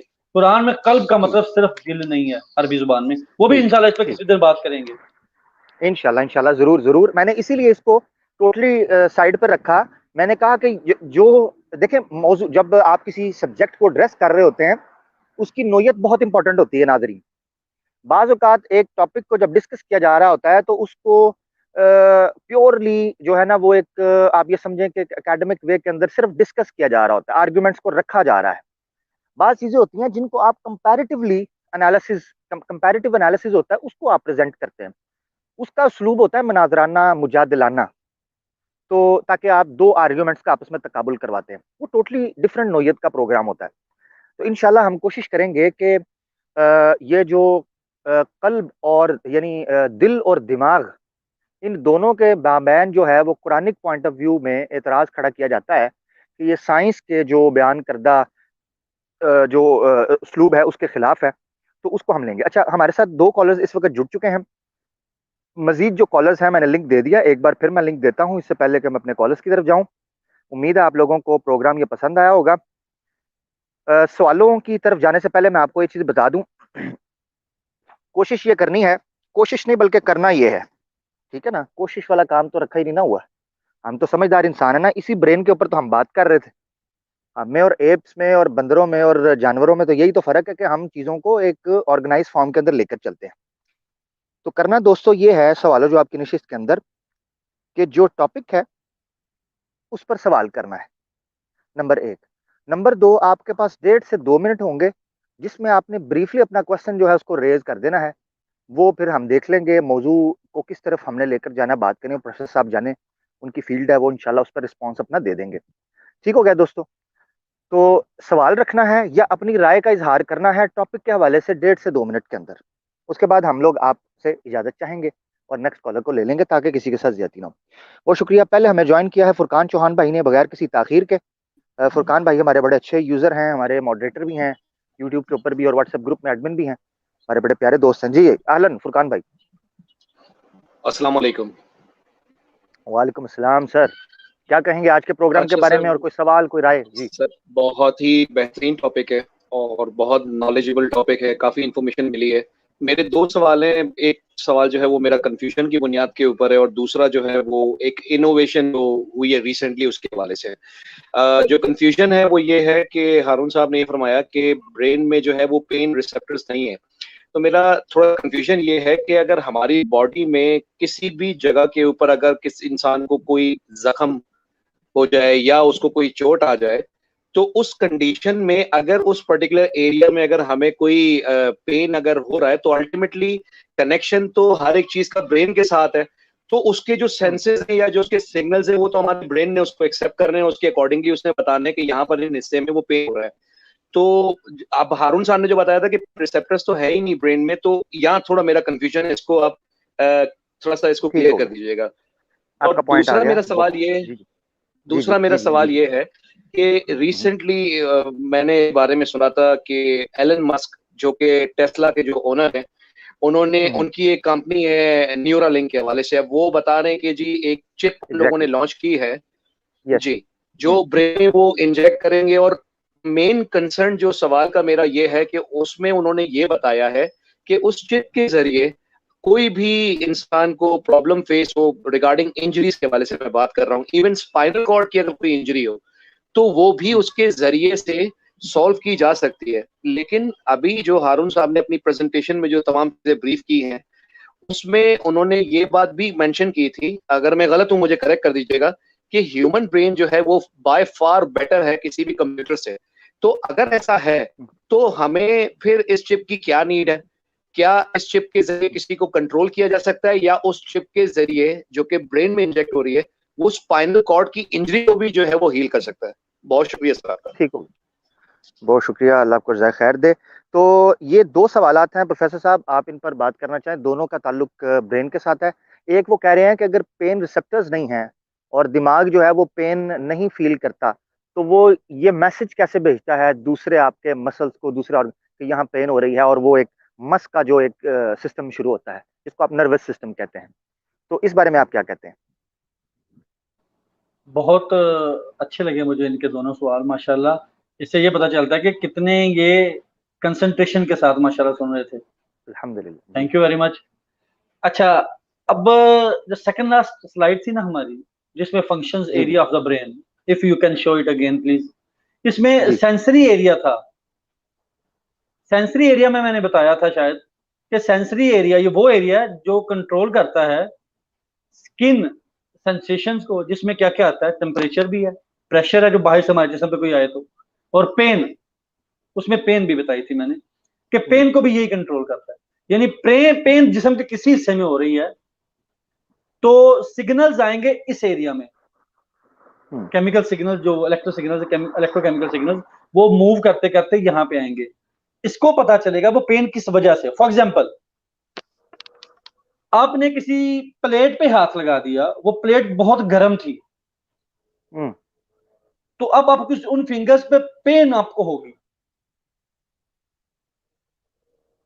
तो इस ब्रेन के इस पार्ट में पहुंचेगा, तो ये आगे से फिर कमांड्स देगा कि वहां से हाथ पीछे करो, हाथ खींचोगे आप, फिर ये बताएगा जो पेन हो रही है उसको दूर कैसे करो। Very well sir. हमारा ब्रेन फिर बताता है हमें कि उसको कवर या रिकवर कैसे करना है। अब आपने, तो अगर थोड़ी सी पेन है तो फौरन क्या करते हैं हम लोग, बात अगर आपको याद हो, अगर आपने ऑब्जर्व किया हो, फौरन से फिंगर को मुंह में डाल लेते हैं या ठंडा पानी लगाते हैं उस पर। ये कहां से हमें आ रहे हैं मैसेजेस, ये कौन बता रहा है? ये वो सेंसरी एरिया है जो कमांड्स भेज रहा है ब्रेन का। उसे पेन नहीं हुई, उसे जिस्म के किसी हिस्से को पेन हुई है, ये मैसेज पहुंचा है और उसने उस पर रिस्पॉन्ड कर दिया। और जो मैं कह रहा हूं पेन सेंसर नहीं होते, इसका मतलब ये नहीं होता कि वो उसको पेन के सिग्नल नहीं आते। पेन सेंसर का ये मतलब होता है कि वो खुद पेन फील नहीं करता। मतलब ये है, ये हमारी स्किन पेन फील करती है, हमारी बोन्स पे कोई चीज लग जाए, बोन टूट गई, हमें वहां पे भी पेन होती है, हर चीज होती है। हमारे ब्रेन में पेन नहीं होती, वो पेन को सेंस नहीं कर सकता। पेन को, उसके सिग्नल तो पेन के आते हैं उसे पूरे जिस्म, अगर किसी जिस्म के हिस्से में हो तो उसको रिस्पॉन्ड करता है फिर फौरन। और आगे और डिटेल दूसरी में अगर बात, जाए तो जी जी जी, आप क्या प्रोफेसर कहने साहब, लगे मैं थे? जी जी मैं ये कहने लगा था, अगर मैं गलत हूं तो मेरी तस्दीक कर दीजिएगा। ये पेन रिसेप्टर्स ब्रेन में पेन रिसेप्टर्स नहीं होते, पेन रिसेप्टर्स उस जगह पर होते हैं जहां पर वो कोई ऐसा इफेक्ट आता है, जैसे गर्माइश का लगता है या करंट है या कोई गीला है या किसी चीज को आप मस कर रहे हैं, वहां उस हिस्से में स्किन के पेन रिसेप्टर्स होते हैं जो फिर सिग्नल भेज, ऐसा इफ आई एम हाँ राइट जी, और नॉट? एग्जैक्टली, यानी जिस्म के जिस हिस्से में पेन हो रही है, पेन जी हो रही है, इस, ये खुद बता रही है कि वहां पे पेन रिसीव की गई, रिसेप्टर है वहां पे कोई, उसने सेंस किया पेन को। यानी जिस्म के उस हिस्से में तो रिसेप्टर है, वहां से सिग्नल जाएंगे ब्रेन को, ब्रेन को पेन नहीं होगी।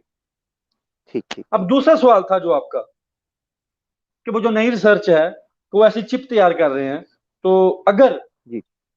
हम ह्यूमन ब्रेन हजार बल्कि लाखों गुना हमारे मास्टर कंप्यूटर से भी बेस्ट है, बेटर है, तो फिर हमें इसकी जरूरत क्या है?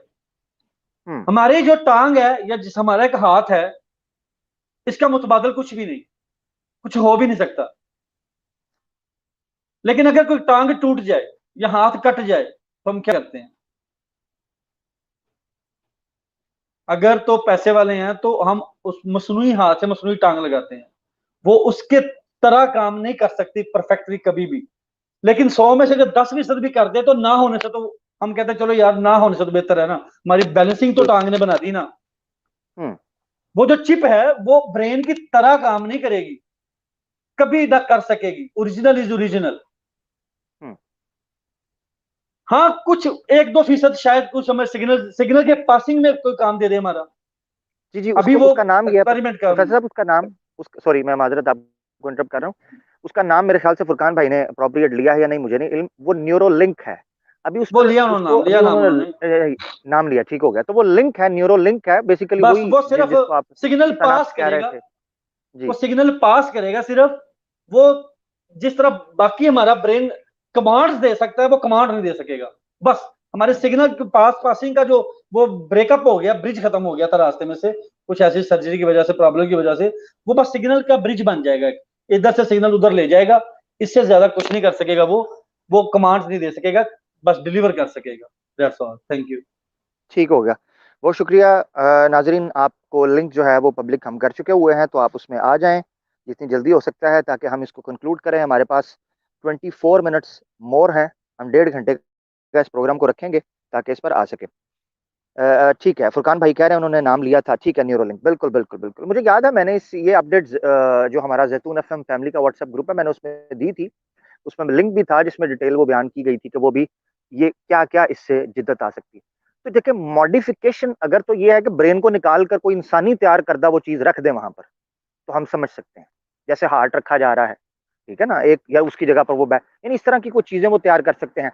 हाँ, 50-50 की एवरेज रख सकते हैं, वो एक बड़ी ब्रेक थ्रू हो सकता है। अच्छा, ये भी मैं बता दूं प्रोफेसर साहब, इस पर भी आप डाल दीजिएगा, फिर हम नेक्स्ट कॉलर को लें। या मेरे ख्याल से मैं अपनी राय दे देता हूं, इस पर आप अगर देना चाहें तो, या आप कॉलर के बाद ले लीजिएगा। अगर कोई ऐसी चीज इजाद कर भी लेता है, कोई इजाद कर भी लेता है, तो वो अदम से वजूद में लाने के मुतरादिफ नहीं है। खालिक जो है, खालिक हकीकी मानों के अंदर जो अल्लाह ताला ने कहा है या फातिर कहा है, वो या अल बदी उस समावात जिसे बदी कहते हैं, वो कहा है चीजों को अदम से, यानी चीजों का जो नॉन एग्जिस्टेंस है, फ्रॉम नथिंग, वो लेकर आता है चीजों को, ठीक है, मैं इसका फ्रॉम जवाब नथिंग। जी मैं जी इसका जवाब आमिर भाई इतने में देता हूँ, आप समझ जाओगे इंशाल्लाह। सब इंटेलिजेंट बैठे हुए जी हैं। जी। जो वो चिप बना रहा है, वो उसके कैसे बना रहा है, उसके कहाँ, किसने उसको बताया? जी जी, ठीक ठीक, वही बिल्कुल ब्रेन है, एग्जैक्टली। वही ब्रेन वही है ब्रेन है, उसको सैंपल, यस, यही मैं कहना जो चाह रहा उसे कमांड दे रहा है कि इसको ऐसे कर लो, इसको ऐसे कर लो। हूँ। वो या ब्रेन तो उसी उसने कनेक्ट। हम हम्म। वो उसने चीज जो जी। बना दी। और दूसरी बात जो आप कह रहे हैं ना, एक चीज होती है कि इंसान ने बहुत सारी चीजें तख्लीक की हैं, हम्म। लेकिन प्रॉब्लम ये है कि इंसान ने जितनी भी चीजें तख्लीक की हैं, वो सारे के सारे अल्लाह के बनाए हुए, कुदरत में रखे हुए कवानीन को इस्तेमाल करके की हैं। अपने हम्म। ब्रेन को यूज किए बगैर बनाओ कोई चीज। हम्म। बिल्कुल ये ठीक हो ब्रेन तो गया। आपने नहीं ना बनाया। हम्म। जो चीजें आपको बिल्ट इन मिली हैं, उनको ना यूज करो, फिर कोई चीज बना के दिखाओ, तख्लीक करके दिखाओ, कुछ भी नहीं कर सकते। कुदरत के ठीक हो गया। कवानीन को, कुदरत के हम्म। फार्मूले जो हैं, उनको यूज किए बगैर कोई चीज बना के दिखाओ, कुछ भी नहीं कर अल्लाह। सकते। इसीलिए कुरान ने एक टर्म इस्तेमाल की है, मिन दूनिल्लाह, यानी जब अल्लाह ने कहा है ना कि इनको चैलेंज किया है अल्लाह ने, कि अगर आप कोई चीज बना के ले सकते हो, अफमन यखलुकु कमन ला यखलुक, क्या खालिक और मखलूक बराबर हो सकते हैं? तो अल्लाह ने कहा जाओ, मैं तुम्हें चैलेंज, तहद्दी देता हूँ, चैलेंज देता हूँ कि जाओ मिन दूनिल्लाह, अपने तमाम अंदादन अंदादन मिन दूनिल्लाह, जितने तुम्हारे शरीक हैं सबको इकट्ठा करके अल्लाह की दी हुई जो ये जो एक मैटर अल्लाह ने तैयार किया हुआ है, अदम से वजूद में आया है, इससे बाहर निकल कर कोई चीज बनाकर दिखा दो, तो हम मान जाएंगे कि तुम्हारे पास कोई तख्लीक की और खलकियत की ताकत या सिफ्त है। बहुत शुक्रिया जी। नेक्स्ट कॉलर को हम लेते हैं, हमारे साथ इलियास राव भाई हैं। इलियास राव भाई, अहलन, क्या कहना चाहते हैं प्रोग्राम के हवाले से, टॉपिक पर सवाल, कोई प्रोफेसर साहब से बात? जी। अस्सलाम वालेकुम। माशाल्लाह से प्रोग्राम बहुत वालेकुम अच्छा सलाम हुआ। यार। एक चीज मेरे अपने तजर्बे में आई है। एक एक दफा मेरे अपने साथ हो गया था ऐसे कि कोई चीज फील नहीं होती थी। इवन कोई चीज ओ सुई लग जाती या कोई ऐसा। और ये रहा है 4 साल तक मुसलसल। ओहो हैं, एक एक्सीडेंट था जिसकी वजह से हुआ था। लेकिन उसके बाद से जब मैं ठीक हुआ तो फिर अब अल्हम्दुलिल्लाह मैं बिल्कुल जबरदस्त हूँ और इलेक्ट्रॉनिक के फील्ड में मैं मास्टर हूँ। कहना तो नहीं चाहिए अल्लाह ताला से डर के कह रहा हूँ। मतलब अल्लाह ताला ने दोबारा से मुझे इतना अच्छा दिमाग दे दिया। और दूसरी माशाल्लाह एक चीज, माशाल्लाह। कभी ऐसा भी होता है कि नोकदार चीज पे किसी पे इंसान का हाथ लगे या किसी हार्ड चीज पे, अभी पेन फील भी नहीं होती और हमारा हाथ ऑटोमेटिक पीछे आता है। हम्म। तो मतलब हमारा दिमाग। मेरे ख्याल से वो डीसी हो गए हैं, मगर मेरे ख्याल से उनका पैगाम आ चुका है जो वो पेश करना चाह रहे थे, वो थीम हम तक पहुंच चुका है।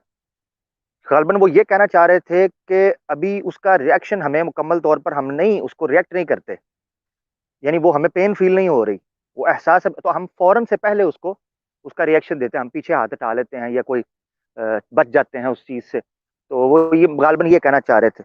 अब मेरे ख्याल से दो उससे निकलती है, अगर वो दोबारा ज्वाइन करते हैं अलियास भाई तो हम उनसे ले लेंगे पॉइंट ऑफ व्यू। वो गालबन ये कहना चाह रहे थे कि अल्लाह का माशाल्लाह सुभान अल्लाह इतना निज़ाम है कि हम फौरन से पहले उसको बचा लेते हैं अपने आप को, या वो ये कह रहे हैं कि उसमें शायद वो जानना चाह रहे थे कि उसमें दिमाग का क्या, ब्रेन का क्या किरदार है, जो सिस्टम इन्होंने बताया है प्रोफेसर साहब ने। खैर, हाँ, मेरे ख्याल में वही जी जी। कहना है। असल में उनका सवाल मेरे ख्याल में शायद ये ऐसा आएगा आगे से कि जी जी। पेन तो बाद में हमें हुई है, यानी हम्म माइंड जो हमारा ब्रेन है उस तक मैसेज तो बाद में पहुंचा कि पेन हुई है। उसने तो बाद में कोई कमांड देनी है, वो हमने तो उसकी कमांड आने हम्म। से पहले ही हाथ पीछे कर दिया था। तो वो कमांड किसकी ठीक थी? ठीक। ठीक हो गया। मेरे ख्याल में ये इस तरह का सवाल होगा अभी उनका। तो हम्म उसका ये है कि हमारी जो मेमोरीज है ना ब्रेन के हम्म अंदर, मैंने आपको थोड़ी देर पहले अभी बताया था कि 1 सेकंड के अंदर हमारा ब्रेन 1016 प्रोसेसेस कर सकता है। हम्म और ब्रेन जिस्म का वो हिस्सा है जो कभी रेस्ट पे नहीं जाता, even we are sleeping. Hmm. Yes. ये हर वक्त काम में लगा होता है। आप में से कुछ लोग जानते होंगे कि कंप्यूटर की डीफ्रेगमेंटेशन, हम्म बाज दफा हम महीने में एक दफा या 6 मंथ, 1 से 6 मंथ अपने कंप्यूटर को डीफ्रेगमेंट करते हैं। वो उसमें क्या करता है कंप्यूटर, हम्म वो जितने भी हमारे जो डाटा हमने यूज किया हुआ है, मेमोरीज यूज की हुई है, फाइल्स उठा के तो उठाई है, कभी शट डाउन ऑटोमेटिक हो गया, कभी यानी कुछ मिसप्लेस हो गई होती हैं फाइल्स हमारी। तो बिल्कुल। डीफ्रेगमेंट में क्या करता है कि उसको उसकी ओरिजिनल जगह पे वापस जाके रखता है हर चीज को, जहां से उसे हम्म बाद में लाने में आसानी रहे। इसलिए कंप्यूटर की बाद में फिर डीफ्रेगमेंटेशन के बाद स्पीड थोड़ी ज्यादा हमें फील होती है। जब हम सोए हम्म होते हैं हमारा ब्रेन यही काम करता है, वो डीफ्रेगमेंटेशन की प्रोसेस करता है। पूरे दिन में जो जो हमने किया है, जो जो मेमोरी यूज की, जितनी स्पीड से जो जो काम करते रहे, जब हम सोते हैं हमारा ब्रेन उन सबको डीफ्रेगमेंट करता है, उनको उनकी ओरिजिनल प्लेसेस पे जाके रखता है। अब हम्म हमारा एक चीज जो इन्होंने सवाल किया था उसका ताल्लुक एक दूसरे टॉपिक की तरफ चला जाएगा। वो एक हमारा है, 3 चीजें हैं ब्रेन की। एक है हमारा हम्म कॉन्शियसनेस, हम्म, शऊर। एक है लाशऊर। बिल्कुल। एक है तहत शऊर। हम्म अब हमारे लाशऊर में कुछ चीजें हैं कि किसी भी हम्म। नोकदार पिन को जब छुएंगे पेन होगी, पेन होगी। आग के बिल्कुल। अंदर हाथ रखेंगे तो जलेगा। हम्म जैसे ही मुझे पता था, एहसास चला कि मैंने किसी प्लेट गर्म है यार जिस पर मैंने हाथ रख दिया है, अभी ब्रेन का सिग्नल नहीं भी आया, पेन नहीं भी आई, मैं फौरन से पहले खींच लूंगा। और वो ब्रेन ने नहीं हम्म दिया, सब ब्रेन कहा जाता है स्पाइनल कॉर्ड को, वहां से हम्म इमीडिएट जिसे कहते हैं एक्सीडेंटल रिएक्शन आता है, उसने पीछे कर हम्म दिया। जब पीछे कर दिया उतनी देर में ब्रेन तक मैसेज पहुंचा, तो जो जिसम के इस हिस्से के रिसेप्टर्स थे उन्हें पेन फील हुई, ये मैसेज वहां तक पहुंच गया। तो ये हमारे हम्म लाशऊर में कुछ चीजें जमा होती हैं, हमें पता होता है। कुछ हमारे जाती एक्सपीरियंस होते हैं, कुछ हमारे सामने के एक्सपीरियंस होते हैं जो हमने किसी के साथ होते देखा होता है। मुझे जैसे फॉर हम्म एग्जाम्पल हमने देखा है, अब एग्जाम्पल बताता हूं मैं आपको कि यार अगर कोई घर का कोई बड़ा यानी माँ या बाप गुस्से में है तो उनके साथ कोई ऐसी वैसी हरकत नहीं करनी तो पढ़ाई हो जाएगी। मेरी नहीं हम्म हुई, मैंने अपने छोटे भाई या बहन की होती देख ली है, तो क्या हम्म। मुझे पर्सनल एक्सपीरियंस करना पड़ेगा उसका? नहीं, मैं नहीं। देख के समझ जाऊंगा, यही तो ब्रेन है हमारा। बिल्कुल। हम्म मैं उसको ऑटोमेटिक अवॉइड कर जाऊंगा। ये ठीक। बड़ी मिसाल आपको दे रहा हूँ, इससे छोटी छोटी करते जाए। जैसे एक बंदे को हमने केले के छिलके से फिसलते देखा, क्योंकि अब मैं भी वो एक्सपेरिमेंट करूंगा तो समझूंगा।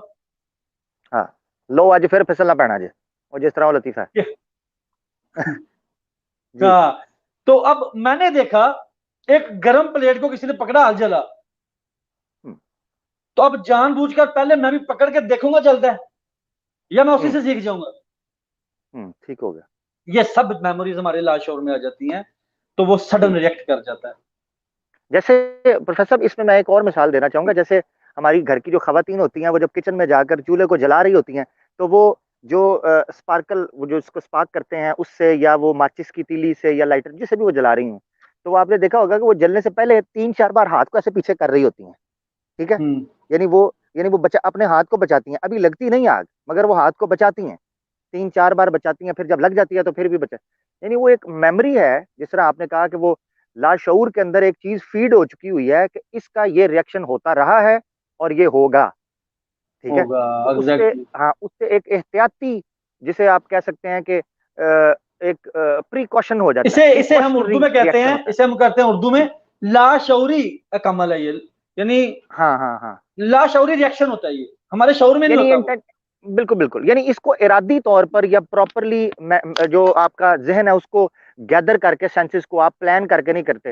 मैं इसकी वो कई दफा, माइंड ब्रेन तक एक दो दफा पहुंचता मैंने, तो बाद में पहुंचता है, ब्रेन पे बाद में पहुंचता है। जी जी जी, बिल्कुल बिल्कुल। इसका कई दफा मैंने एक्सपीरियंस इस तरह भी किया है कि आप ड्राइव कर रहे हैं ना गाड़ी, तो आप जिन रस्तों से डेली रूटीन में गुजरते हैं, आपके घर की गली है, या आप जिस मार्केट में जाते हैं ग्रोसरी के लिए, जिन एरियाज में आप घूमते हैं नॉर्मली रूटीन में, तो आप वहाँ ड्राइविंग करना जो है बकायदा पूरा एक सिस्टम है। आपने ब्रेक है, और रेस एक्सीलरेटर है, फिर गियर है, स्टीयरिंग है, आपने मिरर्स देखने हैं, और फिर पूरी रूटीन में आपने चल रहे हैं अपने ट्रैक के ऊपर। अब जो आपका जो माइंड है, आपके लाशऊर में वो पूरे का पूरा मैप फीड हो चुका हुआ है। अब आप बाज़ औक़ात ये देखा है कि मैं ड्राइव कर रहा होता हूँ तो मेरा दिमाग कुछ और सोच रहा है, ठीक है, मगर मैं वो पूरी रूटीन में टर्न भी ले रहा हूँ, सिग्नल पे रुक भी रहा हूँ, ब्रेक भी लगा रहा हूँ। अच्छा, और फिर मैं यू टर्न वगैरह, ये पूरी चीजें घर के इर्द गिर्द के जो वो पूरी चीजें मैं उसी तरीके से कर रहा होता हूँ, और मुझे पता भी नहीं चल रहा होता। और करते करते मैं घर जाके जैसे पार्क करता हूँ तो मुझे याद, अच्छा मैं घर पहुंच गया हूँ, मतलब दिमाग कहीं और सोच रहा हूँ। तो ये आपके जहन के अंदर एक चीज फीड हो जाती है। बाज़ औक़ात आपका दिमाग को हाजिर करने की जरूरत नहीं पड़ती उन चीजों को करने के लिए, तो डेली रूटीन में आ जाती हैं। इलियास राव साहब दोबारा ज्वाइन किया, इनसे ले लेते हैं, इनकी बात मुकम्मल करते हैं। हमारे पास 13 मिनट और बाकी हैं, 12 मिनट रह गए हैं जी। तो कोई दोस्त साहब आप ज्वाइन करना चाहते हैं, कॉल क्वेश्चन के हवाले से आ सकते हैं जी। इलियास भाई बात मुकम्मल कर लीजिए, आप कट गए थे। सॉरी, वो कट गया था उस वक्त। और दूसरा ये है कि जब ब्लड प्रेशर ज्यादा होता है तो इंसान को गुस्सा आता है, हालांकि ब्लड प्रेशर का ताल्लुक तो दिमाग की बजाय दिल से होता है। और इसके अलावा जब बंदा ख्वाब देखता है, वो भी आंख से तो नहीं देखता, या दिमाग से देखता है या दिल से देखता है, इन दो में से किसी एक से देखता होगा। और एक दफा एक इथिस्ट से के साथ मेरा मुकालमा हुआ था। मुझे ज्यादा इंग्लिश तो नहीं आई थी, लेकिन टूटी फूटी मैंने उसके साथ गुजारा कर लिया था। वो ऑटोमेटिक पे ही लगा हुआ था। उसको मैंने कहा कि भाई ज्यादा मैं ये नहीं जानता, अब ये मुझे बताओ कि एक औरत है, तो उसके जब वो डिलीवरी के बाद जब वो बच्चा पैदा करती, उसके बाद उसके सीने में दूध आता है, उससे पहले क्यों नहीं आता? हालांकि वो वही खुराक थी, वही औरत है। अब ठीक हो गया। वो उसका बच्चा जो दुनिया में आया है, तो अल्लाह ताला ने उसके लिए उसकी ग़िज़ा भेजी है, इससे पहले नहीं थी, एक दिन पहले भी नहीं थी। ठीक, तो कहने लगा हाँ ये सोचने के काबिल है। ठीक हो गया, बहुत शुक्रिया, जज़ाकल्लाह। अपना ख्याल रखिएगा आपने, thank you for joining us. Professor साहब आप इस पर कुछ कहना चाहते हैं, वो जो उन्होंने बात रखी है उस पर अगर आप कुछ कह सकें तो। जी, अब ये जो मैंने फंक्शंस वाली स्लाइड थी ना, उसमें अगर आप गौर करें तो जो ब्रेन हमारे का नीचे वाला हिस्सा होता है ना, जो हमारे ब्रेन को स्टेम कह रहे हैं, उसकी ब्रेन स्टेम, जो उसको ब्रेन को स्पाइनल कॉर्ड की तरफ लेकर जाती है, ब्रेन स्टेम, तो उसके फंक्शंस में है यार कॉन्शियस, ब्रीथिंग और हार्ट रेट। हमारी जो दिल की धड़कन है, इसको ये ब्रेन स्टेम कंट्रोल करती है। ब्लड प्रेशर को हमारा दिल कंट्रोल नहीं करता। दिल को कौन कहता है कि धड़को और इस स्पीड से धड़को? हमारी आंखों ने कुछ देखा सामने, हमारी आंखों ने सामने देखा शेर है, हमें अपनी मौत की सामने नजर आना शुरू हो गई, वो सिग्नल पहुंचा ब्रेन में, अब वो सब इमरजेंसी सिचुएशन में आ गई चीजें सारी।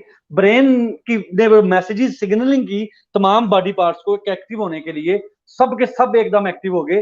हार्ट की तरफ भी जब मैसेज गया, हार्ट हमारी हार्ट रेट बढ़ना शुरू हो गया हमारी। मैंने अगर आपको बताया था मैंने कि वॉलंटरी एक्शंस होते हैं हमारी बॉडी में कुछ, वो भी हमारा ब्रेन कंट्रोल करता है। वॉलंटरी एक्शन में मैंने मिसाल स्पेशली दी थी, शायद आप उस वक्त तक अभी नहीं थे ज्वाइन किया आपने, कि जो वॉलंटरी एक्शंस होते हैं ये हमारे जिस्म के अंदर जितने भी बॉडी पार्ट्स हैं, जितनी भी फैक्ट्रीज हैं, ये हम जाग रहे हो या सो रहे हो, वो सारे काम कर रहे होते हैं। हमारे लंग्स हैं, हमारे हमारा लीवर है, किडनीज हैं, यूरिनल सिस्टम है, हमारा हार्ट रेट है, हमारा हार्ट है, ये पंपिंग जो सारी, ये सारे के सारे वॉलंटरी एक्शंस हैं। ये सब कुछ ब्रेन ही कंट्रोल करता है।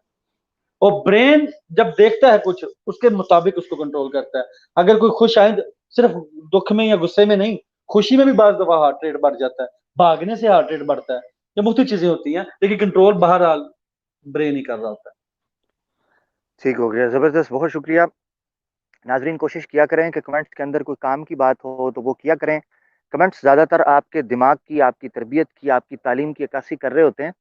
तो कोशिश किया करें जब हम लोग यहाँ इतनी मेहनत के साथ जब बैठते हैं बात करने के लिए, उसकी तरफ तवज्जो नहीं चाहिए। जो लोग कमेंट्स के अंदर उलझते हैं या टॉपिक पर बात नहीं कर रहे, इररेलेवेंट बात करते हैं, हकीकत यह है कि वो अपनी अजीबो गरीब सी एक शक्ल और सूरत पेश कर रहे होते हैं, जो कि कम से कम मेरे लिए तो बड़ी एक अजीबो गरीब सूरत हाल बन जाती है। तो कम से कम डिफरेंशिएट करें, जाहिल में और आलिम में फ़र्क समझें, और कोशिश करें। अल्लाह ताला ने कुरान नबी पाक सल्लल्लाहु अलैहि वसल्लम की मुसद्दरक हाकिम में हदीस है, मैं काफ़ी दफ़ा सुनाता हूँ कि अल्लाह के रसूल पाक सल्लल्लाहु अलैहि वसल्लम ने फरमाया, मिन हुस्निल इस्लामिल मरई तरकुहु मा ला यानी, ला यानी और फजूल चीज़ों से पीछे हट जाना और वो चीज़ें करना जिससे कोई प्रोडक्टिव फ़ायदा हो सके, ठीक है, को प्रोग्रेसिव अप्रोच हो, वो चीज़ें करने का कहा गया है। ये खूबसूरती होती है। अगर हम लोग इतनी मेहनत करने के बाद भी अपने सुनने वालों में ये तरबियत का जज्बा ना पैदा कर सकें कि ला यानी और फजूलियात और लगवियात से अपने आप को दूर रखना है, इस किस्म की सोहबतों और लोगों से भी दूर रखना है, तो फिर हमारा फ़ायदा नहीं गुफ्तगू करने का और आपसे इंटरेक्शन करने का। और वो लोग फिर जो बड़े हमारे करीबी हैं, जब वो लोग इन चीज़ों के अंदर, तो बड़ी एक उलझन सी और बड़ी कोफ्त होती है कि यार इसका मतलब है कि कोई फ़ायदा नहीं फिर हासिल हो रहा ना, अगर आप इन चीज़ें नहीं कर रहे। तो खुदारा अपनी अकल को इस्तेमाल, अपने ब्रेन को, जिसके ऊपर हम बात कर रहे हैं आज, प्रोफेसर साहब ने माशाल्लाह काफ़ी फ्रूटफुल गुफ्तगू की है, इसकी तरफ तवज्जो करें। और मैं बड़ी दफ़ा इस चीज़ को कह चुका हूँ कि रेलिवेंट चीज़ों से अपने आप को दूर रखें, ना घुसाएं इनके अंदर चीज़ों, कोई फ़ायदा नहीं आपको। बहुत शुक्रिया, अल्लाह आपको जाए खैर दे। और कोई कॉलर नहीं है, हमारे पास 8 मिनट बाकी हैं, बल्कि 7 मिनट हैं। प्रोफेसर साहब, आप कोई कंक्लूडिंग अपना आर्ग्यूमेंट पेश करना चाहते हैं वो करें, और ये भी बता दीजिए कि आप अगले प्रोग्राम में क्या पेश करने वाले हैं, अगर आपका प्लान है, वगरना हम इंशाल्लाह ग्रुप के अंदर शेयर कर देंगे और राय भी ले लेंगे। और इसके अलावा कोई आप आज के मौजू के हवाले से, अपने आगे के प्लान्स के हवाले से बताना चाहते हैं, वीकली वेडनेसडे को हमारी ये इंटरेक्शन होती है, इस हवाले से भी बता दें, फिर मैं अपना भी ऐलान करूंगा और हम इख्तिताम की तरफ चलेंगे। जी प्रोफेसर साहब। मैं बस यही कहना चाहूंगा कि जो अल्लाह ताला ने हमें बहुत सारी नेमतें दी हैं, जिस तरह आज सारे के सारे साइंसदान हमने देखा तो मुतअद्दिद, ज्यादातर साइंसदान, अक्सरियत उनकी बेबस हैं ह्यूमन ब्रेन की। जब जैसे जैसे उसकी रिसर्च करते जा रहे हैं, उनकी बेबसी खुलती जा रही है। हम्म। तो हमें अल्लाह का शुक्र अदा करना चाहिए। हम आज जो कुछ भी हैं, जहां जहां पे हम तरक्की कर गए हैं, अगर कोई खुदा का इनकार भी कर रहा है ना, इसी ब्रेन को यूज करके कर रहा है जो उसे खुदा ने दिया है। और जो खुदा के हक में दलाइल दे रहा है, वो भी उसी ब्रेन को यूज कर रहा है जो खुदा ने दिया है। उसने खुद नहीं बनाया, खुदा ने ही उसे ब्रेन दिया हुआ है। और खुदा की बनाई हुई चीज को इस्तेमाल करते हुए खुदा का ही इनकार करना, सोचना चाहिए। अल्लाह, ये है ह्यूमन ब्रेन। थैंक बहुत शुक्रिया, बहुत शुक्रिया प्रोफेसर साहब। अल्लाह आपको ज़ाय खैर दे कि आप मखलूक की ज़ुबानी खालिक की कहानी सुनाने का एक सिलसिला जारी किए हुए हैं। अल्लाह ताला हमारी कमियों कोताहियों को भी माफ़ फरमाए, हमें तक़वियत दे, सलाहियत दे, हमें मोहलत दे, वक्त दे और तौफीक दे। ये उसी की तौफीक है, वमा तौफीकी इल्ला बिल्लाहिल अलीय्यिल अज़ीम। वो अल्लाह की ज़ात है जो अपने मशगूल इस सारे सिस्टम के अंदर से हम लोग कोशिश करके वक्त निकालते हैं, वो देता है, वो मौका देता है, वो सलाहियत देता है, वो इन क़ुव्वतों और तवानाइयों को इस्तेमाल करने, फ़ी सबीलिल्लाह इस्तेमाल करने की भी ताकत देता है। मगर ना हम देखते हैं कि लोग इन्हीं सलाहियतों को अल्लाह के इनकार और खालिक के मुनकर बनने में इस्तेमाल कर रहे हैं। तो अल्लाह ताला का हम शुक्र अदा करते हैं अल्हम्दुलिल्लाह कि उसने अपनी तलाश में, अपनी जस्तजू में, अपनी खोज में हम लोगों को लगा दिया। और कल क़यामत का दिन होगा तो आपके जितने उज़र हैं, जितने नक़ाइस हैं, जितनी कमज़ोरियाँ हैं, वो इंशाल्लाह देखना अल्लाह की ज़ात इन चीज़ों में से कवर कर देगी। अच्छा, इसके अलावा जो मैं बात करने लगा था वो ये है, अल्लाह ताला कुरान में फरमाते हैं, औज़ु बिल्लाहि मिनश शैतानिर रजीम, बिस्मिल्लाहिर रहमानिर रहीम, इन्नस समअ वल बसरा वल फुआदा कुल्लु उलाइका काना अन्हु मसऊला। अल्लाह फरमाते हैं आपकी समझ, यानी आपकी आपकी सुनने की सलाहियत, कुव्वत समात, वल बसरा आपकी कुव्वत बसारत, देखने की सलाहियत, वल फुआदा और आपका इंटेलेक्ट, आपका कॉग्निटिव माइंड, आपका शऊर, आपकी अकल, आपका मुख, ये कुल्लु उलाइका काना अन्हु मसऊला, ये तमाम चीज़ों के मुतल्लिक सवाल किया जाएगा। अब इससे ये जो चीज़ कशीद होती है वो ये होती है कि ये जो तमाम नेमतें और सलाहियतें इंसानी जिस्म के अंदर अल्लाह ताला ने रखी हैं, इनके बारे में आपसे पूछा जाएगा। और फिर इन 3 चीज़ों को ही क्यों रखा? क्योंकि जो दूसरे ऑर्गन्स हैं वो आपको सर्वाइव करने में मदद देते हैं।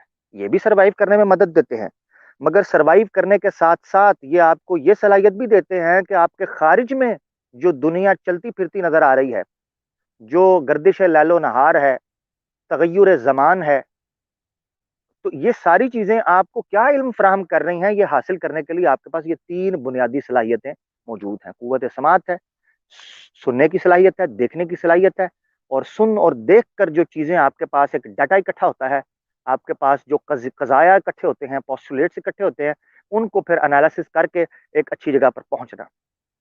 अब एक एथियस्ट जो है वो इन्हीं चीज़ों को इस्तेमाल करके इस नतीजे पर पहुँचता है कि अल्लाह का इनकार कर देता है। और एक मोमिन को अल्लाह ये सलाहियत देता है कि इन्हीं इर्द-गिर्द के वो सारी चीज़ों से इस्तिदलाल करके, इस्तिंबात करके, हसर करके इस नतीजे पर पहुँचता है कि कोई ना कोई खालिक है। तो आप देख लें, आपने क्या फ़ैसला करना है? क्या आपने खालिक का इनकार करना है? क्या खालिक का इनकार करना मुमकिन है? क्या नज़्म कायनात और नज़्म खल्क़ जो आपको दिखाई दे रहा है, क्या ये आपको जुर्रत देता है कि आप किसी खालिक का इनकार कर सकें? हमारे साथ जुड़े रहिए। खालिक की कहानी, मखलूक की ज़ुबानी, ये सीरीज़ एवरी वेडनेसडे वीकली हम आपके सामने किसी नई चीज़ के साथ पेश किया करेंगे। फ़ी अमानिल्लाह, अस्सलामु अलैकुम।